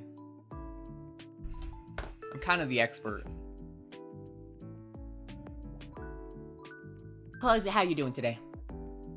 Was Yodono actually just lying? I remember when she arrived at the classroom, it was almost 7:10, and now... The clock in the dressing room showed that the time was 6:42. Oh, it's still early. Maybe if I wait here a while longer. Suddenly, she heard muffled sounds of speech from outside the dressing room. Someone's here! I can't hear them clearly, though. Is that Miss Sakura's voice? There's some distance to the swimming pool from here, and there's a door between us, too. Not to mention how Yodono won't stop splashing her feet in the pool. She's making so much noise! Ron dressed herself again, leaving only her jacket behind. But she suddenly noticed that her hair hadn't dried yet, so she picked up a towel again and started wiping it off. Unfortunately, the noise the towel made against her hair completely drowned out the sounds of conversation from the outside. Why is it that I can only experience my self-perception during a recall? If only I could control myself and step through this door. And I could see you again. Miss Sakura. Ron noticed the sound outside, but decided not to leave the dressing room. The present me is definitely thinking that there's no need to rush out to see who Yodono is talking to, since I'd run into them sooner or later. But I hadn't imagined that it could have been Miss Sakura. By the time Ron finished drying her hair, the conversation outside the room had long since concluded. When she opened the door and returned to the swimming pool, all she saw was Sai Yodono by herself. At the edge of the swimming pool, there's a trail of shoe prints extending forward. Sai's feet are still bare, and she's still in the pool. Without a doubt, those prints must have been left by someone else. It's not guaranteed to be Miss Sakura, though. If Yodono is the culprit, then the other person is an accomplice. No, if that were the case, then Yodano wouldn't have brought me to the swimming pool. The fact I fled the swimming pool so quickly came as a surprise to her. She'd clearly been hoping that I'd stick around a little bit longer. If I really had kept swimming, then I would have gotten to see the person she spoke with myself. So, these prints do indeed most likely belong to Miss Sakura. Were you talking to someone just now? Yep, first time seeing her visiting the swimming pool at a time like this, actually. Actually, it's rare to see her at the pool period. Someone else came here to swim? You're telling me that there's someone else? Oh, fuck. We're good.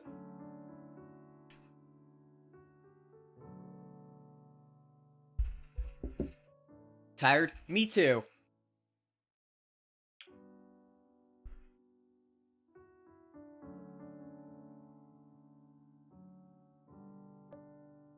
You're telling me there's someone else on this planet besides you who can go swimming out on a winter morning besides you? Did she and I just slip past each other in the world of the recall point? Hey, didn't you just go swimming with me? Don't act like it's so weird. Miss Sakura. Honestly, I was curious too, so I asked what she was doing here. She's also carrying a bag in one hand. Maybe a swimsuit. But she said she was just here to make a delivery to someone, not to go swimming herself. If only I had pushed open that door. Could I have seen a living Miss Sakura with my own eyes? We could have... A delivery? So you're saying there's someone else here besides us? I hadn't noticed at all. Another one of our classmates who apparently got the urge to go swimming all of a sudden. They showed up even earlier than we did. And they finished swimming by now. Miss Sakura, I miss you. You're not gonna ask her to swim with you?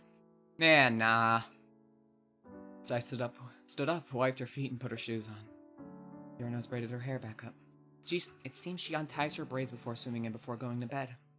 Looks like she's quite adept at braiding her own hair at this point. Swimming with you today was pretty nice, so I'm plenty satisfied.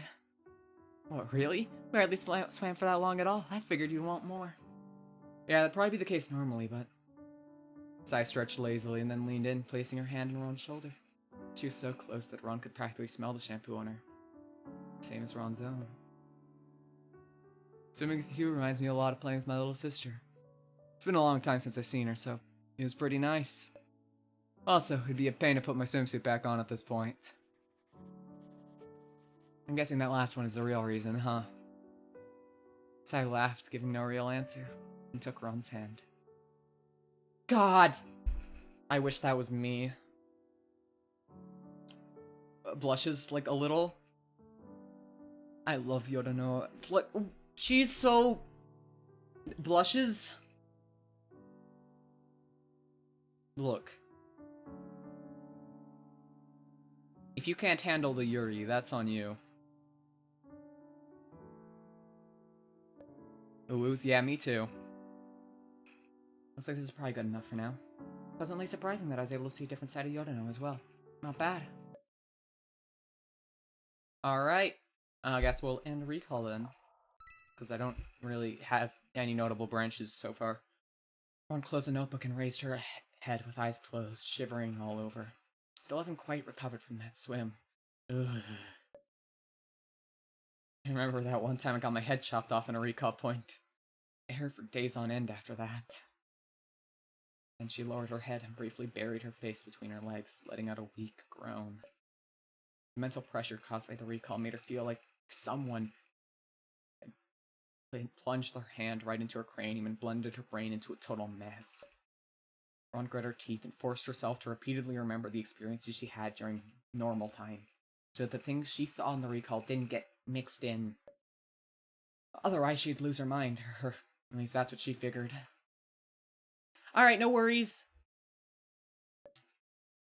She envisioned 2 boxes of puzzle pieces in front of her, where all the pieces were mixed up.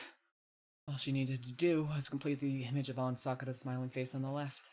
In her imagination, Ron plucked the unnecessary fragments away and completed her lover's expression, bit by bit. Whew. I'm doing my voice acting a little softer now, just because my voice is kind of hurting. So I'm not going to put too much strain on it. Unless I have to. Like, if the scene gets intense, I'll go full, like, scream, shout. But for now, we're just gonna chill. You're gonna get nice, like, calm, chill curves. I don't know if that's good for you all, but hey. I hope you enjoy the chill voice. I enjoy doing it. Ow! Jesus Christ, I forgot I made that a redeem. Fuck!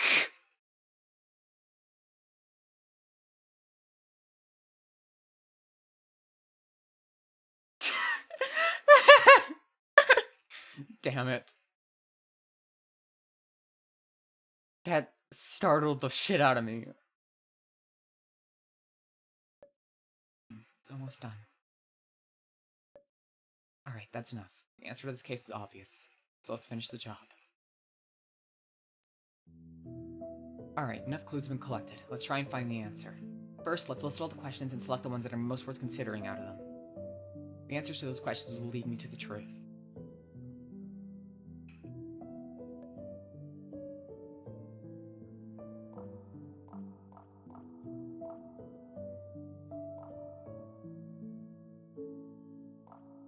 How'd the culprit clean the blood? They're in the showers, dumbass.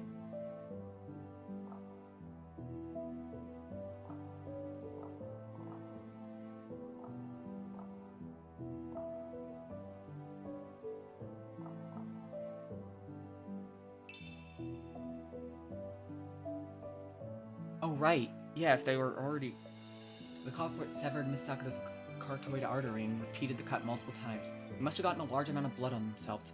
Based on what I saw in the recall, Miss Sakura appeared after 6:40, which means the killer had extremely limited... an extremely limited amount of time to commit the crime and then clean the blood off themselves. This is an important question. Oh. I guess it was. Okay. My bad, I guess. Well, that's her phone.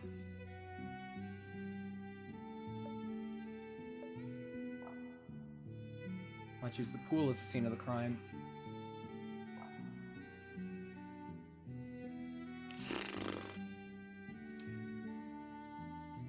That one's quite simple, actually. If I remember correctly from last stream, the showers in the dormitories are actually out. And they needed repairs.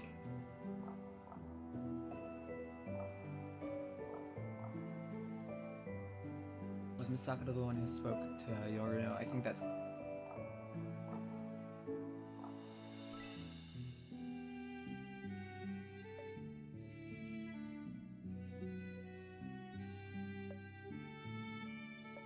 Okay. I'm glad there's no punishment for getting that wrong.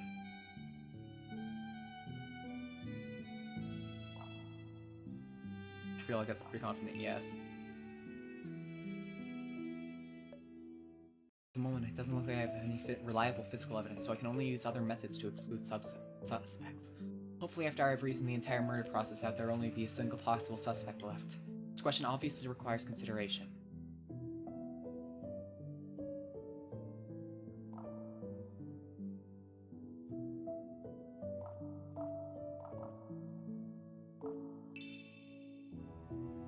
Very strange. Everyone in the class surely knew that Yorino always goes swimming in the morning. Even if she didn't go every day, the culprit would have no reason to take the risk of killing Miss Sakura near the pool. This question requires further consideration. I think that's it. That's it. Let's begin the reasoning. Right, those will be the 4 questions then. Let's answer them in logical order. First up, how did the culprit call Miss Sakura to the swimming pool? Phone. That's right, Miss Sakura's phone disappeared. It's very possible the killer took the phone because the killer used the phone to lure Miss Sakura to the swimming pool. Whoa. Cool. But either the culprit didn't know Miss Sakura's phone password, or she didn't want to snoop on a fellow classmate's phone. In any case, she couldn't remove the records left by their cell phone contact. I'm sure that even if they're committing murders, they'd still worry about things like that.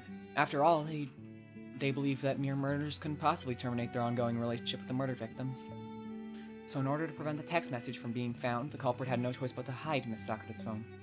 Whether the culprit's carrying it on herself, or if she tossed it in some neglected corner, it wouldn't pose much of a problem for the culprit. Now, why did the culprit choose to commit the murder at the swimming pool?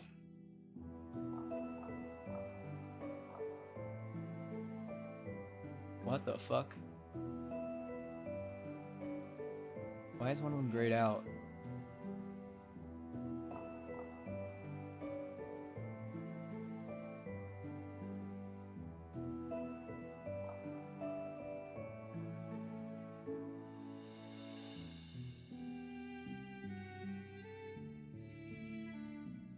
Alright.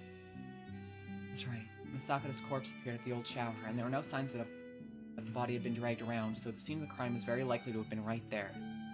In combination with Misakata's reason for visiting the pool, the reason why she appeared in the shower room becomes obvious as well.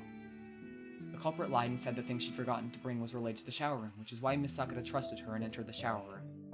So rather than say that the culprit tricked Misakata into visiting the swimming pool, it's more accurate to say that she tricked Misakata into visiting the showers. Since in the showers, the culprit can easily wash off all the bloodstains while also making the act of calling Misakata out seem very natural. The thing that she said she forgot to bring was possibly her school uniform. She probably spun Misakata's story about how she accidentally got in water on the uniform she brought or something. Then, after Misakata brought a set of placement clothes into the shower, the culprit, who was wearing a swimsuit, cut open Misakata's neck, getting blood all over herself in the process. But, because she was wearing a swimsuit and because there was a shower right there, the culprit was able to clean off the bloodstains very quickly and head to class. Alright. That explains both why the culprit chose to make their move near the pool, as well as how they cleaned up the bloodstains all at once. Wait, I remember. Back in the classroom, the class president almost fell and I stepped forward to catch her. At that time, I noticed she had something in her handbag.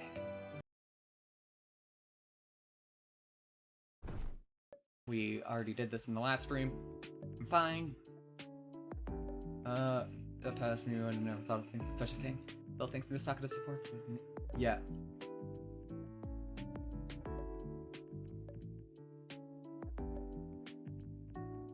She used someone else's shampoo. Damn.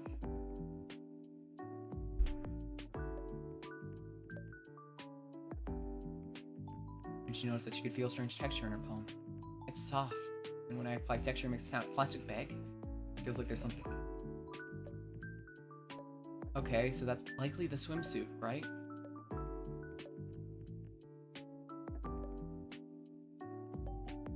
Okay, this all makes sense.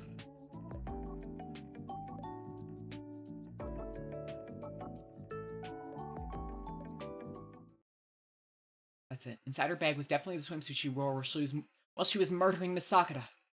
And Yorano said this morning that the dormitory bathroom had no running water. She clearly didn't know about that. That's the only reason why she'd say something like that. It looks like she was blushing and nervous because she was worried I'd become suspicious of her.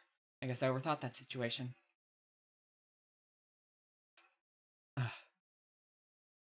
So it's basically confirmed that the culprit is the class president. Let's head back, explain the process of the crime, and indict her. I hope she won't struggle too much and just admit it outright. I don't want to waste time going back to the classroom to search her handbag. I just want to see Misakata as soon as possible.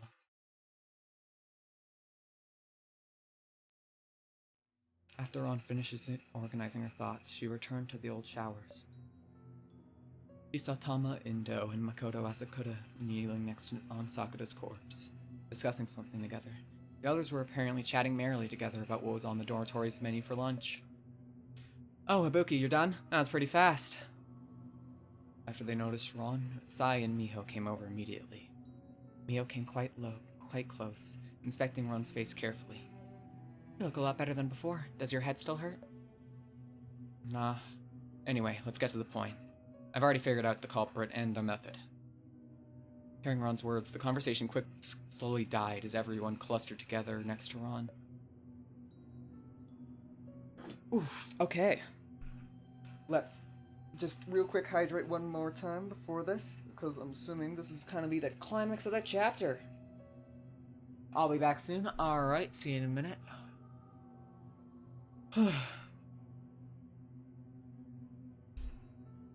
Ugh.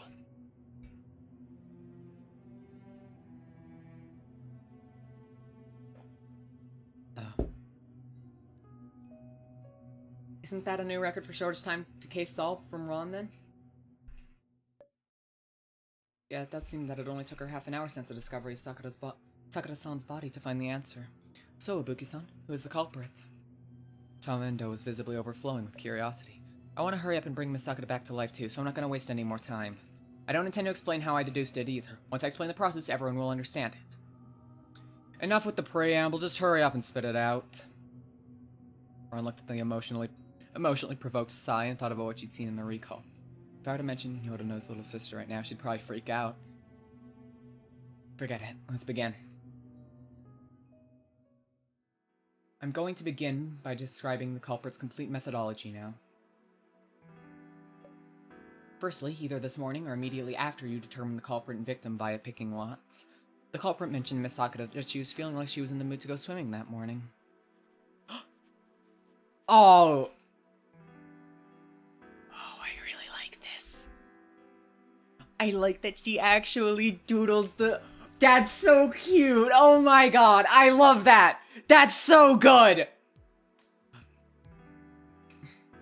Oh, I didn't know you knew how to draw, Buki. Even if your drawings kind of suck. Look, if you can understand the picture, then it's good enough. It'll be clearer than me trying to explain everything with just words, at least. Well, if we're limiting ourselves to just comprehension, then it's fine, I suppose. Continue. Bitch, do you not see that shading? It does look sick as hell, I know. Sai, you're wrong on this one, I'm sorry. They just say, yeah, they did. It was kind of uncalled for. I take back what I said.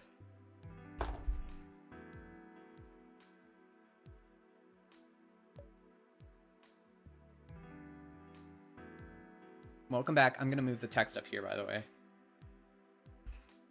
So you might be hot, but you're wrong. My drawing's really that bad, though? Afterwards, the culprit got up early as planned and headed for the swimming pool. And it's animated too! That's so sick! That's so good! Oh, holy fucking peak? This is in, like, fucking Kiri, which is an engine that is immensely hard to do fucking anything with. This is really impressive.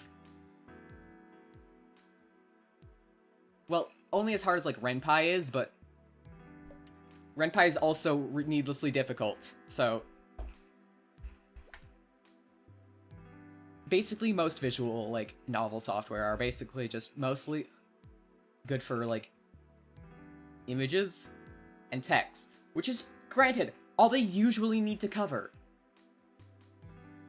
But, like, this is cool. This is really cool. Then the culprit called Miss Sakura on her phone. They lied to Miss Sakura over the call, telling her that she got her school uniform wet by accident, and asked Miss Sakura to bring a spare uniform over. Now that you mentioned it, I remember Sakura was indeed carrying something when she ran into the old showers. In the recalls, Yorino left the swimming pool earlier due to my presence, allowing her to encounter Miss Sakura and confirm that she was indeed holding something in her hand. But in reality, I didn't follow her, so she and Miss Sakura just missed each other. Though, according to common sense, if she saw Miss Sakura while she was in the water, she still ought to have greeted her. And as long as the two of them spoke at all, it would have been quite easy for Miss Sakura to expose the identity of the person who called her to the pool, right? Well, in the recall, Yorino and Miss Sakura didn't mention that person's name, even after they spoke face to face. So I don't understand why they said that Miss Sakura was always so cooperative. So it wouldn't have been surprising for anyone to ask her to help bring something to the pool. Ugh.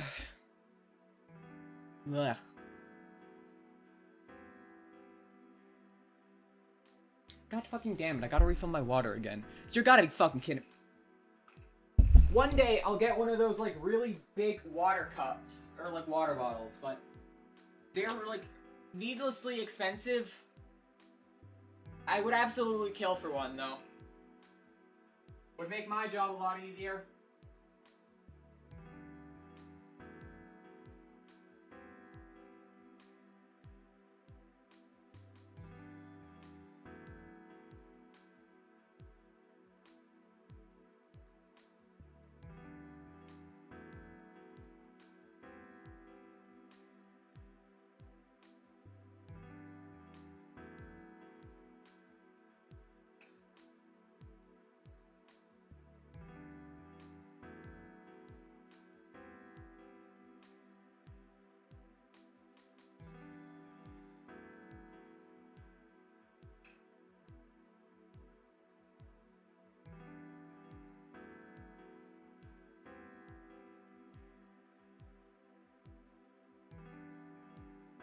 I would absolutely kill for one of those water bottles that keeps, like, your water cool for, like, more than, like, 10 minutes.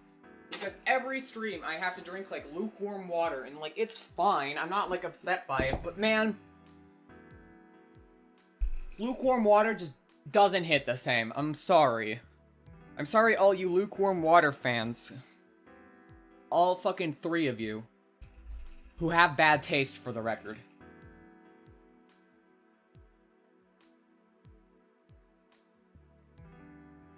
But cold water, it just hits different, you know?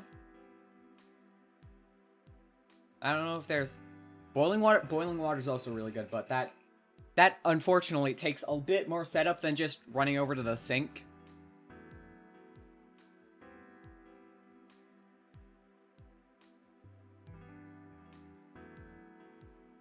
Unless your sink puts out boiling water, in which case I would be concerned.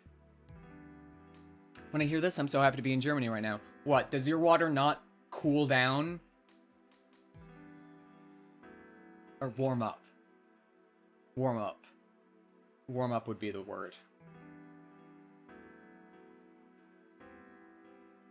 It's not like there's anything wrong with the water. It just... lukewarm water it lacks the sauce, you know?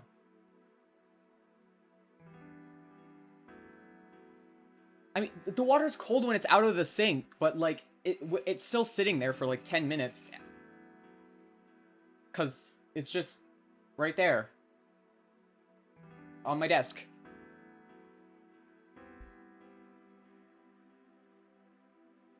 I feel like it would warm up regardless of how very personally upsetting.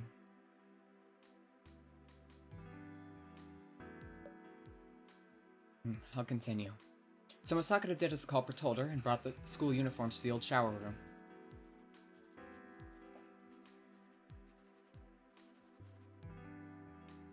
God damn. Ibuki-san's suddenly putting a lot more effort into her drawings now. Well... huh?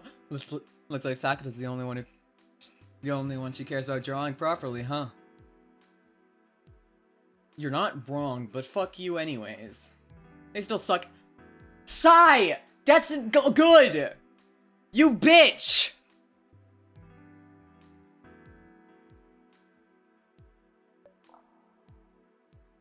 I think Ibuki-san is quite good at drawing. Thank you! We got someone in our fucking corner here. Damn! We'll see how quickly she's I take it back! God damn, you all suck! Cruel!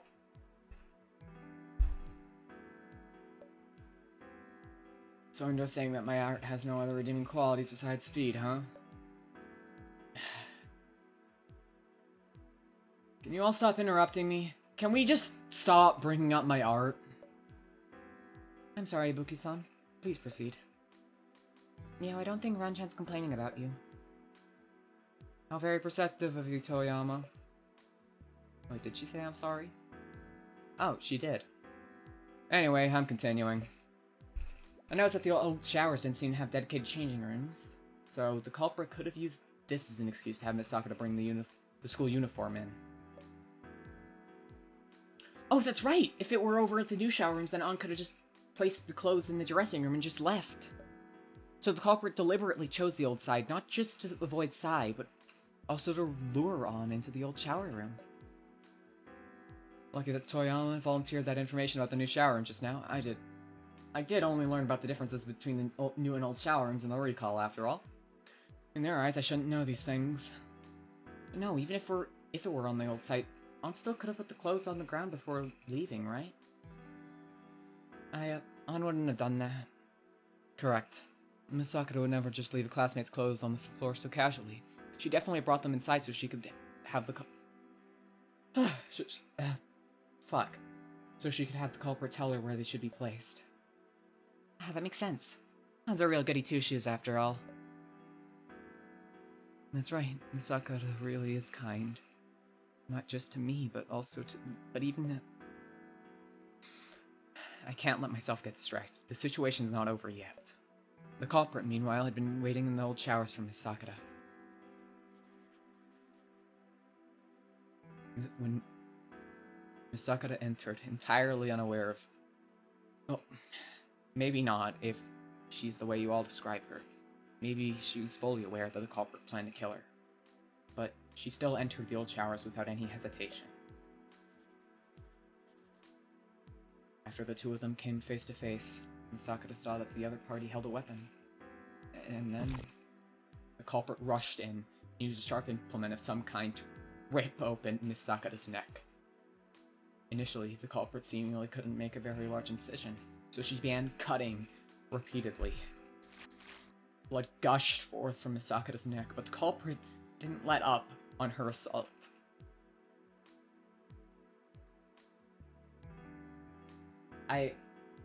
Fair enough, I guess. She wanted to kill Misakata quickly because she didn't have a lot of time left, and also because she didn't want to let Misakata be tormented by the agony of slowly bleeding out. Finally, after several brutal cuts from the culprit, Misakata's neck reached the state we see now. At the same time, a large amount of blood splashed onto the culprit. But the culprit had changed into a swimsuit in advance, and after Misakata fell, she easily washed off the blood stains easily using the showers. Ah, so that's how it happened. Then, just like with any other premeditated crime, the next thing the culprit had to do was dispose of the evidence. Well, duh, of course she did. You're only saying duh because I specifically pointed that out just now. If I hadn't, most of you probably would have assumed that you need to start searching for clues directly at the scene of a crime. It would have been a huge waste of time to search aimlessly like that. The correct approach for this case is to start from the fact that the murderer needed to eliminate the evidence and to reason carefully from there. I understand what you mean, Ibuki-san. To sum it all up, by focusing on the pieces of evidence the culprit would need to dispose of, we can determine how the killer disposed of it, and thus deduce the killer's movements afterwards, and find more useful clues that way. Clues. Fuck. Not clothes. I mean, in this case, yeah, clothes, but that's not the point. The line was clues, I think. Ibuki-san, you wouldn't happen to be a police officer, would you? I wouldn't, no. You're quite an interesting person, then. So, Ibuki-san, based on what you described, what kind of evidence would the culprit need to discard after this? Firstly, the bloodstains on the culprit were already washed off in the shower. After that, there were two pieces of physical evidence that most needed to be eliminated. One of them was the weapon that was used to harm Misakata. And the dripping wet swimsuit, which might have still smelled of blood. And the phone? Hang on, thank you! Hang on, what about the phone? If we found the phone, then we could just check the text message logs to figure out who lured Sakata here, right? Would you really look through Miss Sakata's phone without her express permission? Would you really look through Miss Sakata's phone without her express permission? Oh, sure. Even if I didn't know the password, I just used Sakata's corpse to unlock it. Yorino-san. Yorino-san? I see. If we could unlock the phone, we'd be able to see the text the culprit sent, and the whole case could be solved instantly. This is why I'm confident that the killer kept the phone with the swimsuit rather than throwing it away somewhere random. Let me continue explaining, and it'll become clear. Yeah, alright. Then I'll continue. The killer didn't have much time to clean up after the murder was done. I don't recall that any of you expressed surprise that anybody was early or late to class, yes? That's right, well, usually Asakura-san arrives together with me. I just couldn't get up at the same time as you today because you were on duty this morning, and we went to bed really late last night. It's alright. Tomorrow we can start coming to the classroom together again. Miho and I showed up today at the time we usually show up together. Mm-hmm. And Ada arrived at our usual time as well. And in the past, on days when Yorino-san went swimming before class, she usually made it to class at around the same time that she did today.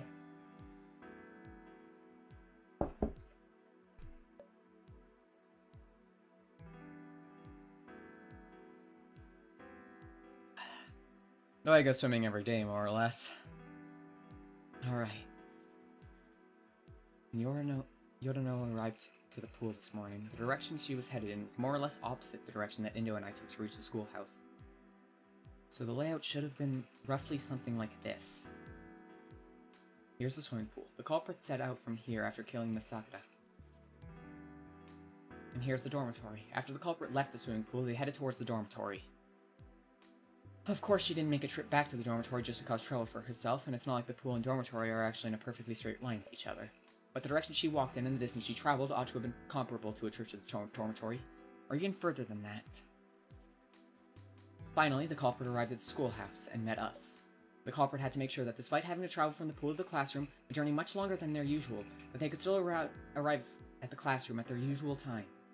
So she couldn't have had an opportunity to slowly dispose of the pieces of evidence. Thus, there are only two possibilities for how those pieces of evidence could have been handled. Either the culprit could have thrown the evidence somewhere on the trip to the classroom, or the culprit brought the evidence with them and rushed to the classroom directly. The murder weapon's not a big deal. Whether or not there's equipment for checking fingerprints here, it doesn't prevent the murderer from making sure they didn't leave any fingerprints behind. She could have picked any random place to toss it, and even if it was discovered, it would be very tough to deduce the murder process from the weapon alone, since it had just been an ordinary sharpened implement. The critical thing was the wet swimsuit. Anyone who saw an inexplicable swimsuit lying around outside of the changing room could easily deduce the process of the murder. So, the culprit couldn't take the risk that it'd be found by throwing it away, and could only choose to bring it with them. For the same reason, they took the phone as well. So we just need to see whose bag has a swimsuit in it, then. Not necessarily. If the culprit didn't throw the swimsuit away haphazardly, but rather prepared a hiding spot in advance, she could have hidden it as soon as she passed by. Then she wouldn't need to carry it on her, right? Such as here, or here. The possibility does indeed exist, but the conditions for it are very strict. Firstly, the culprit had to be confident that the hiding spot could actually hide something effectively, and that it wouldn't require them to spend too much time covering it back up.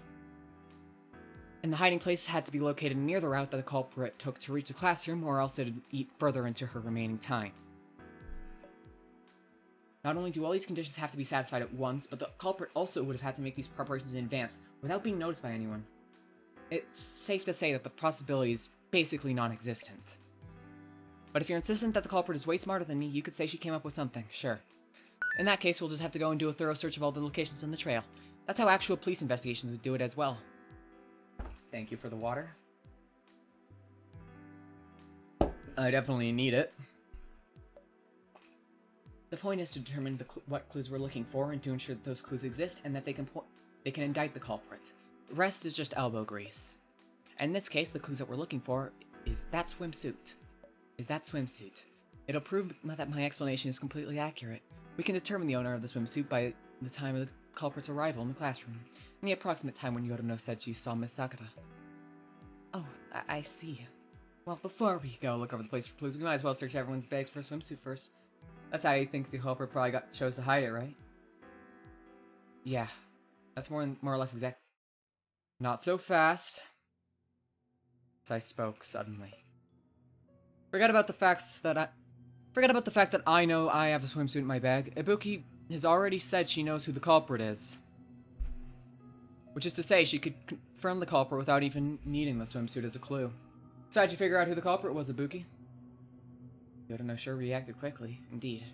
If the swimsuit can be used to confirm the method of murder, and combined with Miss Sakura's time of death, the killer can be determined. But to their knowledge, I didn't go with Yodono to the swimming pool, so I have no reason to be so confident that Miss Sakura definitely only died after 6:40.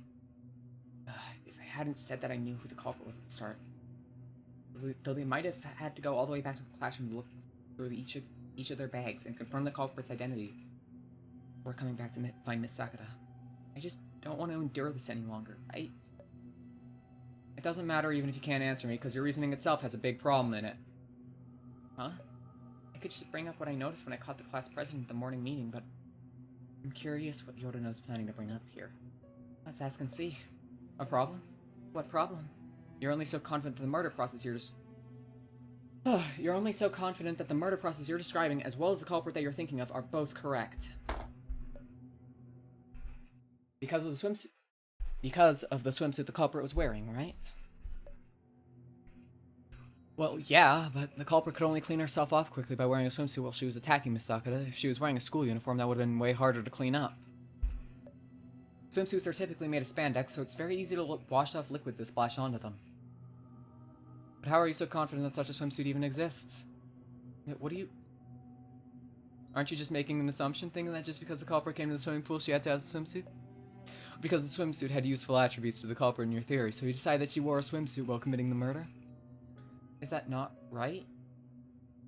Of course it isn't. There's an even better option for the killer in terms of being able to quickly wash up blood without leaving any evidence behind. Ron furrowed her brow, looking at Sai. She couldn't figure out what Sai's alternative answer was going to be. In actuality, the foundation of Ron's reasoning was an extrapolation of the timeline. The swimsuit was just a piece of physical evidence that her reasoning touched upon. She'd hoped that the physical evidence would have caused the rest of them to overlook the importance of time in her deductions. Otherwise, Ron would be forced to explain everything about recalls. So what better option did the culprit have then, other than the swimsuit? The killer could have been naked.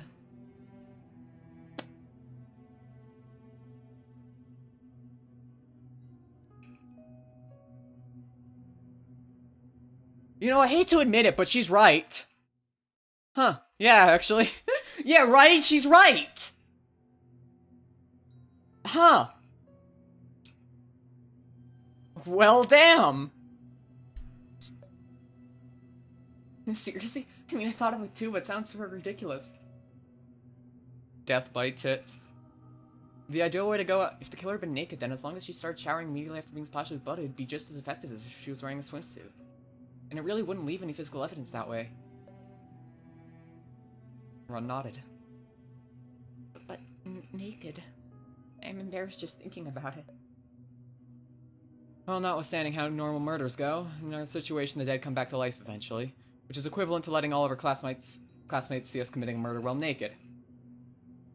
If it were me, I'd go naked as long as it really worked and I didn't leave any clues behind. But maybe the killer this time might not be as shameless as you. I feel like compared with some of your past escapades, I'm frankly the most decent of our bunch. Anyway, Ibuki, ready to admit that you've made a flaw in your reasoning? No. Because I know where the swimsuit is, and I've just been fucking with you the whole time. You little shit. Oh, where is it then?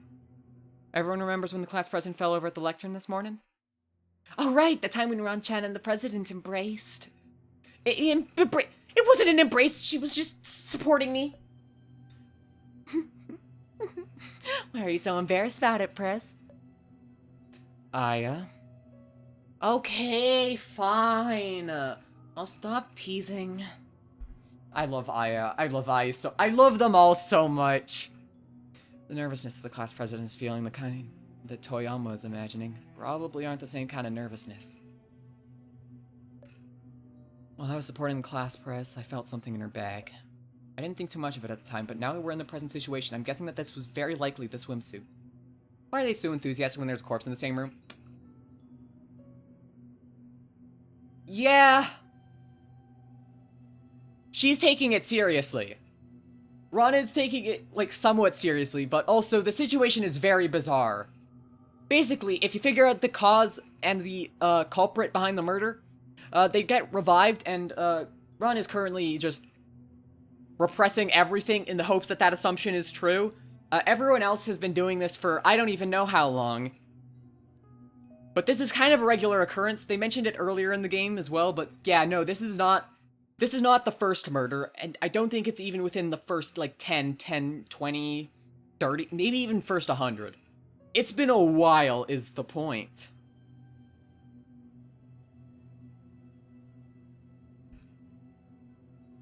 They're all very casual about it, and it's kind of fucked up.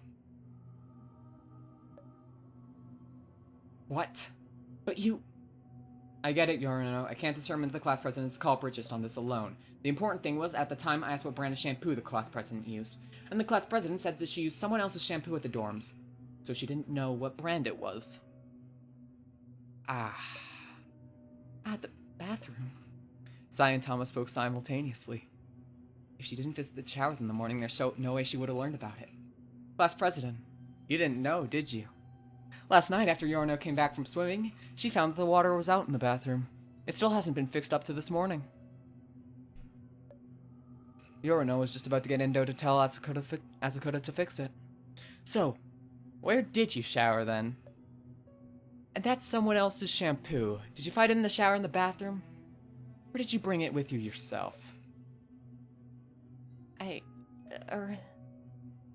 Kozumi's eyes flickered all over the place guiltily before she lowered her head. It didn't take long before she raised her head with a bitter smile. And to think... this time I wanted to try to kill Sakura-san quickly and catch everyone by surprise. I can't believe I'd already exposed myself all the way back then. I killed Sakura-san, as Ibuki said. What? Fuck. Blah. As Ibuki said, the swimsuit and phone are in my handbag in a plastic bag. That's that then. Ron clenched her fists and barely kept herself from charging at Koizumi and shoving her into the wall. How can you still be capable of smiling? Koizumi quickly packed away her smile and looked at Ron anxiously. Sorry, I just... Hey, I shouldn't blame her. The class president probably wasn't motivated by malice. Well, she probably wasn't motivated by malice. Thank you, class president. I'm done talking now, Miss Sakura. Ron looked down at Ann Sakura's corpse. Though the corpse hadn't changed in an obvious way, the wound in Ann's neck was starting to heal, starting from the inside out. Oh, Jesus! Yeah, they weren't kidding! Dear Lord! The bloodstains on the floor disappeared like time was reversing, and the blood on the floor rapidly retracted and vanished. Ron was certain that the blood wasn't just being sucked into Ann's neck. The bone was the first to regrow at the incision point, following it like a tower sending spirally upwards. The muscles, nerves, and blood vessels quickly regenerated. Finally, newly grown skin spread over the wound, ultimately merging in the very center of the neck and erasing the wound completely.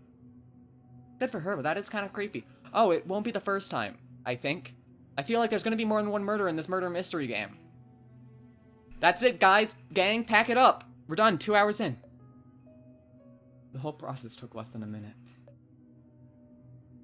Okay, I'm gonna hydrate, because I feel like this is gonna be pretty emotionally intense, because, you know, family reunion! At girlfriend reunion.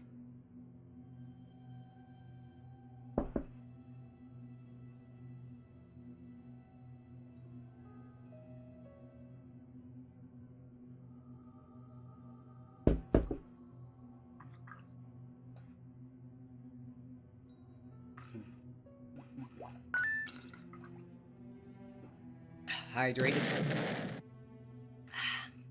Thank you very much. Appreciate it. Boop.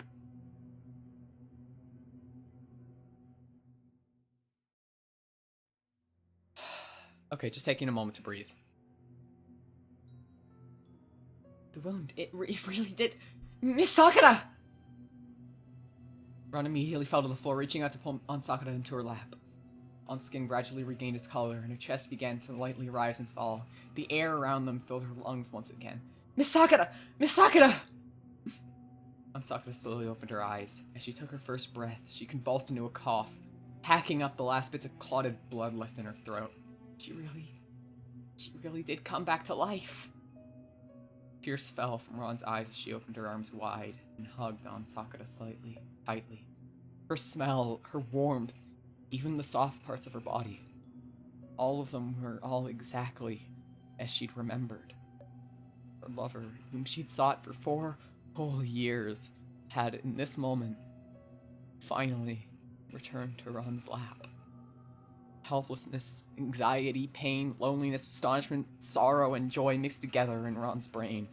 Contrary to her passionate actions, though her faculties of thought were already beginning a reminder that she needs to carefully consider both the causes and the consequences of these events. Right then, Ron just wanted to put all her attention on Ann, so she hugged her tighter and tighter. Okay.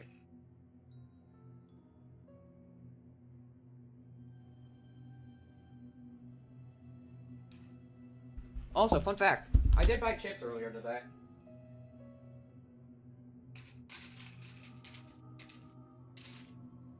Oh.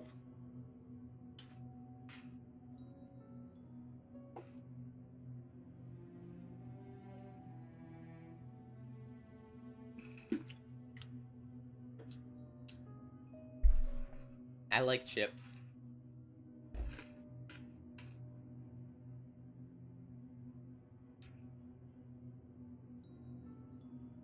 Wait, I just realized the salt probably isn't helping my hydration problems. Shit. It's fine. I will probably call it once... I will probably call it once this chapter ends, just because I do again, I have a dentist appointment tomorrow.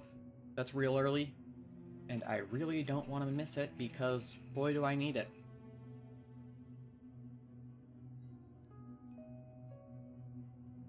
Is everyone back? Everyone here? Everyone here for the climax of the prologue? Also, yes, all of this has still just been the prologue. Alright. Miss Sakura, I've missed you. I finally found you, Miss Sakura. Ron blinked a bit, seemingly unclear on what had happened. Noticing this, Ron let go, looking up and down at her beloved, who she hadn't seen in so long. Miss Sakura? Why aren't you talking? Is something still making you uncomfortable? No, I feel quite well. God, she's kinda unnerving. Ron's voice was quite calm. Lying in Ron's lap, she turned her head towards Koizumi. You caught them then, Hinata? You got caught then, Hinata? And before the first session of class, too. Ron nodded and slowly turned towards Ron. You're the one who caught Hinata? Ron wiped her face a few times, frowning, and continued holding tightly onto On's shoulders. Miss Sakura, what's happened to you? Why are you so calm? These past few years, for the sake of finding you, I've traveled all over the world and experienced all sorts of terrifying things before finally finding you here. And it's not that I'm complaining, Miss Sakura. Don't you have anything to say to me? It's been years since you've seen me as well, hasn't it? Did you miss me? Ron turned her head slightly and looked at Ron's face. She had the expression of someone who was scrutinizing a piece of artwork, and it unsettled Ron. But Ron still thought that On's eyes, which reflected Ron's own face in them, were so beautiful. Then, their On blinked. Something changed in her expression, and Ron saw in her eyes a sentiment which Ron thought could never have appeared between the two of them. Unfamiliarity. Oh god fucking damn it. God damn it. Not another goddamn amnesiac. Oh. I love the plot point, but man, this is gonna depress me. Unfamiliarity. Who are you?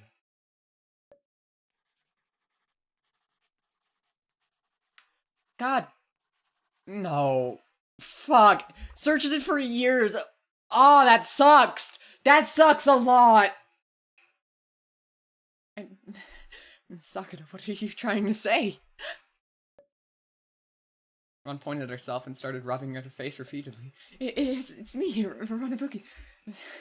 Miss Sakura, why are you... Ibuki-san, is On really your girlfriend? Of course she is! The sound of Ron's shouting echoed in the old showers. She and I started all the way back in high school! Wait, what? Wait, that timeline doesn't line up. So she's been looking for On for 4 years. They started in high school. She is not a high schooler. What the fuck is going on?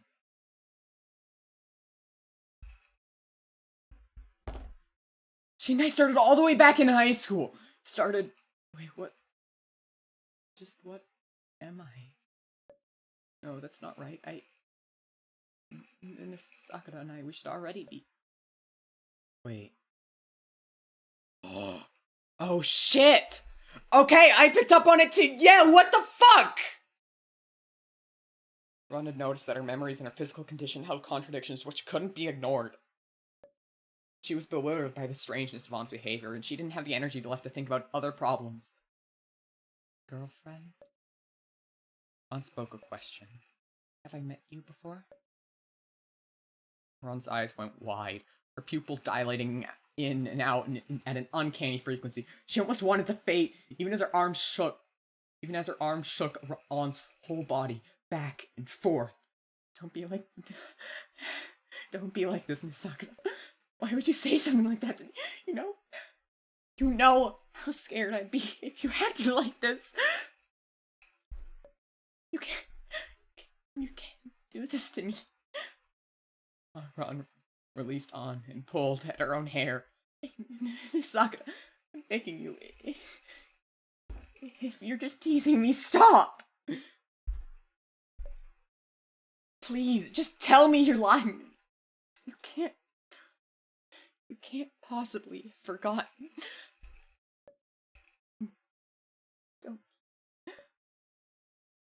Sorry, I really don't remember you. Ron clutched at her own face with her hands. Under the pressure of her fingernails, several wounds appeared on her skin, but that didn't deter her from continuing to apply force. She struggled desperately to think of a way to call upon Sakura's memories again, or rather, try to figure out how to get on to stop this terrible joke. Ron lifted her head and looked at On with pleading eyes. Miss Sakura, you... Right. Remember the time we went to the beach during the moment of summer of our first year in high school?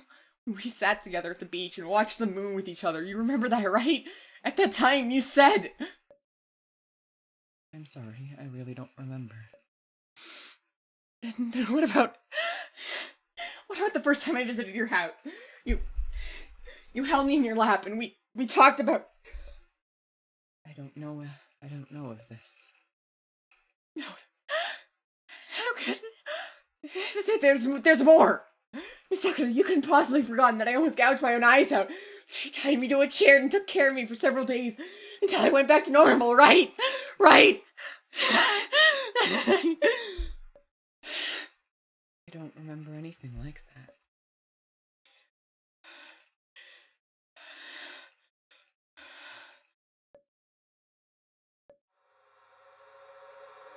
It's finally come. I couldn't stop it. Now, it had breached through my defenses completely. I fell to the floor in dry heat without stop, making nauseating sounds whose echoes corroded my eardrums. Ibuki-san! Takai and Miho bent down and kneeled next to me, stroking my back in an effort to soothe me.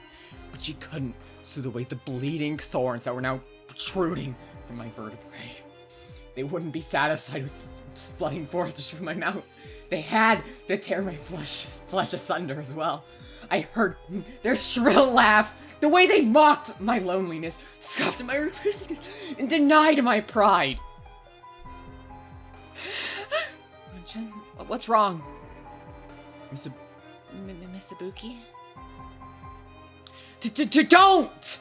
Don't! They were already before me, crawling on my eyes. I flailed and tried to shake them off, but all I managed to fling to the ground were my tears, which beat a rhythm against the floor in lockstep with my trembling. Without you can't do this to me. Ibuki-san, that's enough. Miho took my shoulder and tried to help me to my feet, but it was no good. After all, their fangs were hovering right above my cranium. If I stood up now...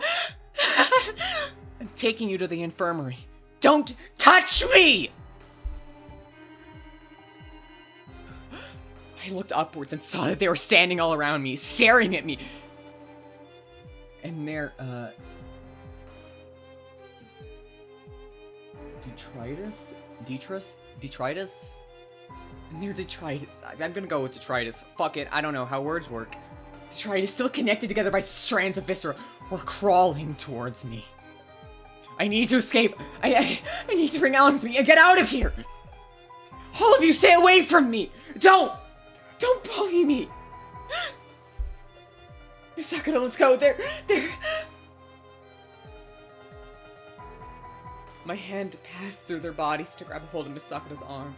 I pulled her up, and we ran for the exit. Oi, Ibuki! Yorino was trying to stop me. Was she like them as well? What was she saying? Should I listen? I won't listen! I shoved Yorino out of the way and fled to the showers. The sky rumbled low and heavy, and the storm clouds up above were on the verge of bursting. They'd catch me. They'd catch up to me. If it did, I had to get out of here. Misakura, we need to go. Go where? Anywhere where it's just the two of us. Hurry. Misakura was panting, but she was keeping up with my pace. That was good. Just like that. So long as you ran together, they couldn't catch us. Quickly. We need to go quickly, or else they'll... I passed through the courtyard as their fragmented whispers coursed by my ears. Were they about to catch me? Impossible.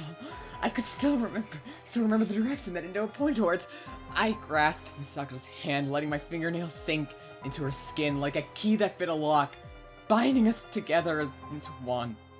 Soon, the school gates were behind me, northwest. That's the road out of here.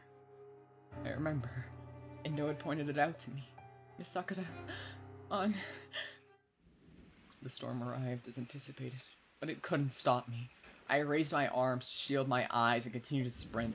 We're almost there, Misakura. Soon, we'll be able to go back. Though the storm blasted dirt under my feet into stinking mud in an instant, making my steps so heavy. But I absolutely wouldn't let go. Misakura was right behind me. I'd never be separated from her ever again. Misakura's breaths grew heavier and heavier, and her pace somehow seemingly grew disarrayed as well, but it was enough. So long as she was by my side. Almost there. Almost. No one will be able to bully me anymore. We'll be together forever. Misakura, hey. But then they came. They grabbed my feet, tripped me, caused me to lurch into a muddy pothole and stumble to the ground, pulling Misakura into the mud water with me. Misakura, get up quickly. We've almost made it out. The tunnel's right there. I saw it then. The dark tunnel was filled with silt and stone, blocking the exit. I couldn't run anymore. And they were growing like thorns from the cracks in the rubble. I'd failed. I couldn't escape. They laughed as I continued to fail, as I'd always done. But my escape forcefully ended. My body came to a halt as well, and my brain finally began functioning as well. Just when I'd comprehended the situation before me, they had caught up to me as well. Don't... Misakura, why would you forget me? I began bawling. There was nothing left to keep my decrepit self going. It would dominate my sanity eternally then. Oh, Misakura,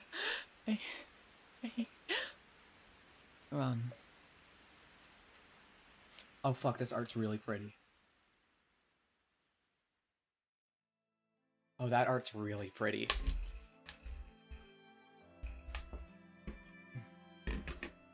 Let me just... Oh my god, it's almost falling over. We're good.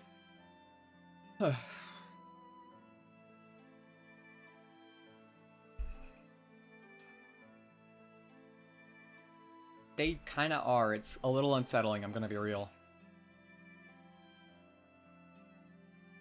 Yeah, she did just get murdered. I can't exactly blame her. Miss Sakura's voice through the torrential rain was so startlingly clear that I turned around sharply. Joy, shock, confusion, and tears mixed together, pouring from my eyes. Miss Sakura, you've remembered me? Miss Sakura shook her head with a calm smile on her face. I don't remember you. The words left me trembling. As I hyperventilated, my mouth reflexively opened and shut on its own, freely allowing them to pierce holes into my lips. Rainwater spilled into my throat and down my windpipe, causing me unbearable pain. But you say that I'm your beloved, so that means you love me, and that my body loves you as well. You're in pain because I don't remember you. Oh, that art is so pretty! As Sakura reached out and brushed away my tears. Even if you must bear the pain of having been forgotten by your beloved, are you capable of loving me as you did before?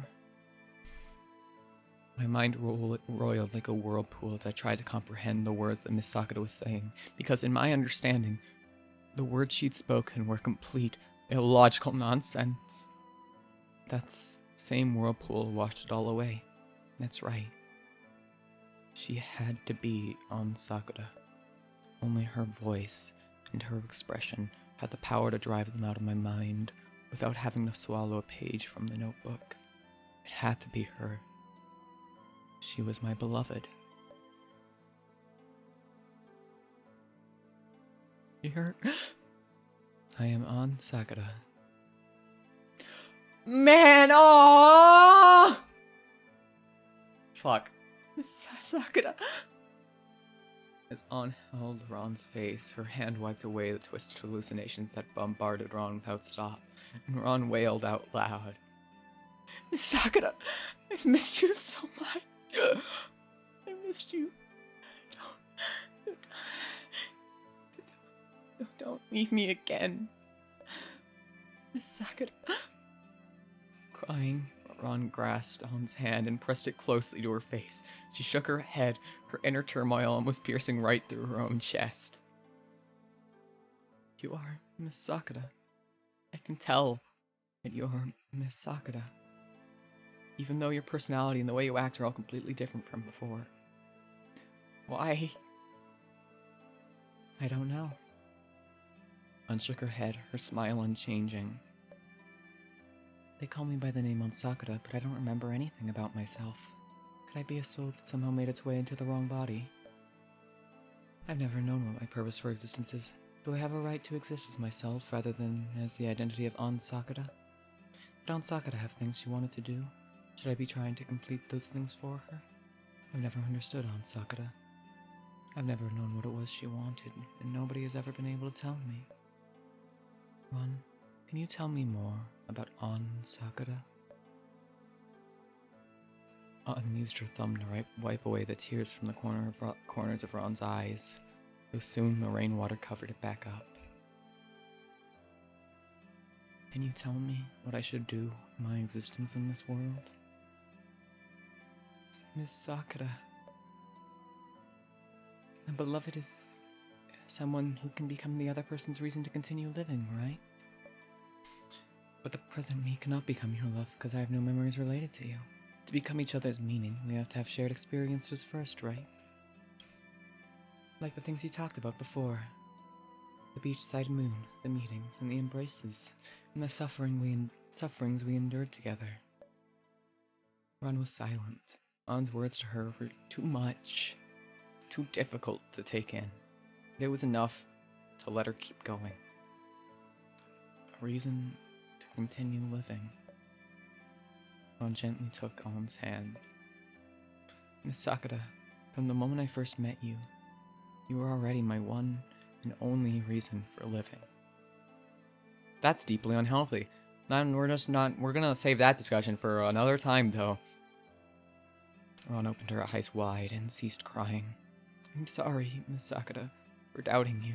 To think that I might imagine you would choose to leave me of your own volition, and even forget me entirely.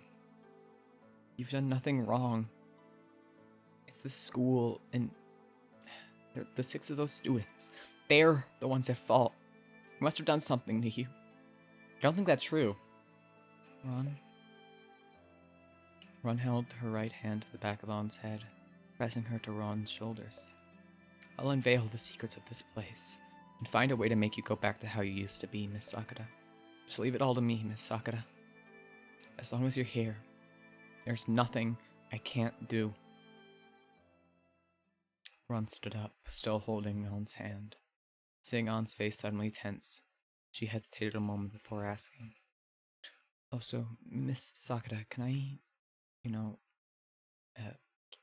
kiss you?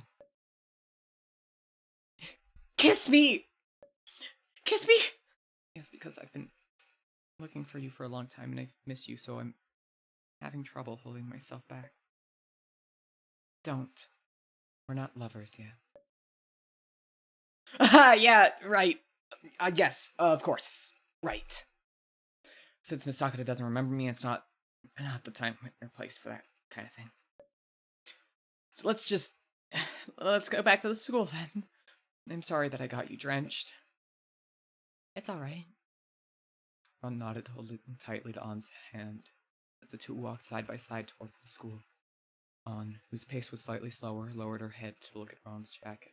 The corners of her eyes pointed downwards, and her eyelashes were like a cage which shielded her eyes behind them, preventing anyone from understanding what she was thinking. I could feel that she was looking at me. Okay, we're gonna save there, and I'm probably gonna call it for tonight. Because that was really good. How y'all enjoying the game so far? So far? Because I'm really enjoying it, actually. That was very fun. Okay, maybe not fun, but I enjoyed voice acting it. I'm enjoying a lot of the characters' dynamics so far. It's been a very enjoyable game so far. It's got a lot of good mysteries that just set up, like, way more, and I'm very curious. I gotta know what the fuck just happened.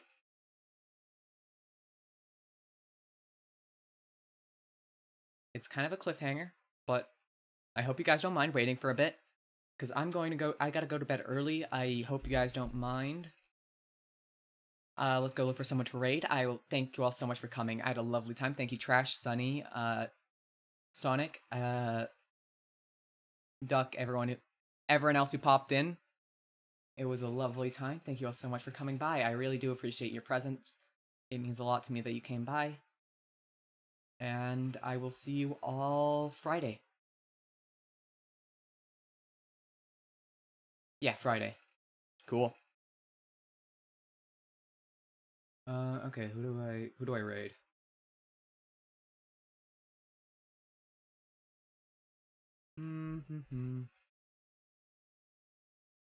Alright. I think we're gonna go raid Kyo. Hope everyone had a lovely day today. It was lovely seeing you all as always. It means a lot to me that you were here throughout this. And I hope to see you very, very soon. Good night, everybody!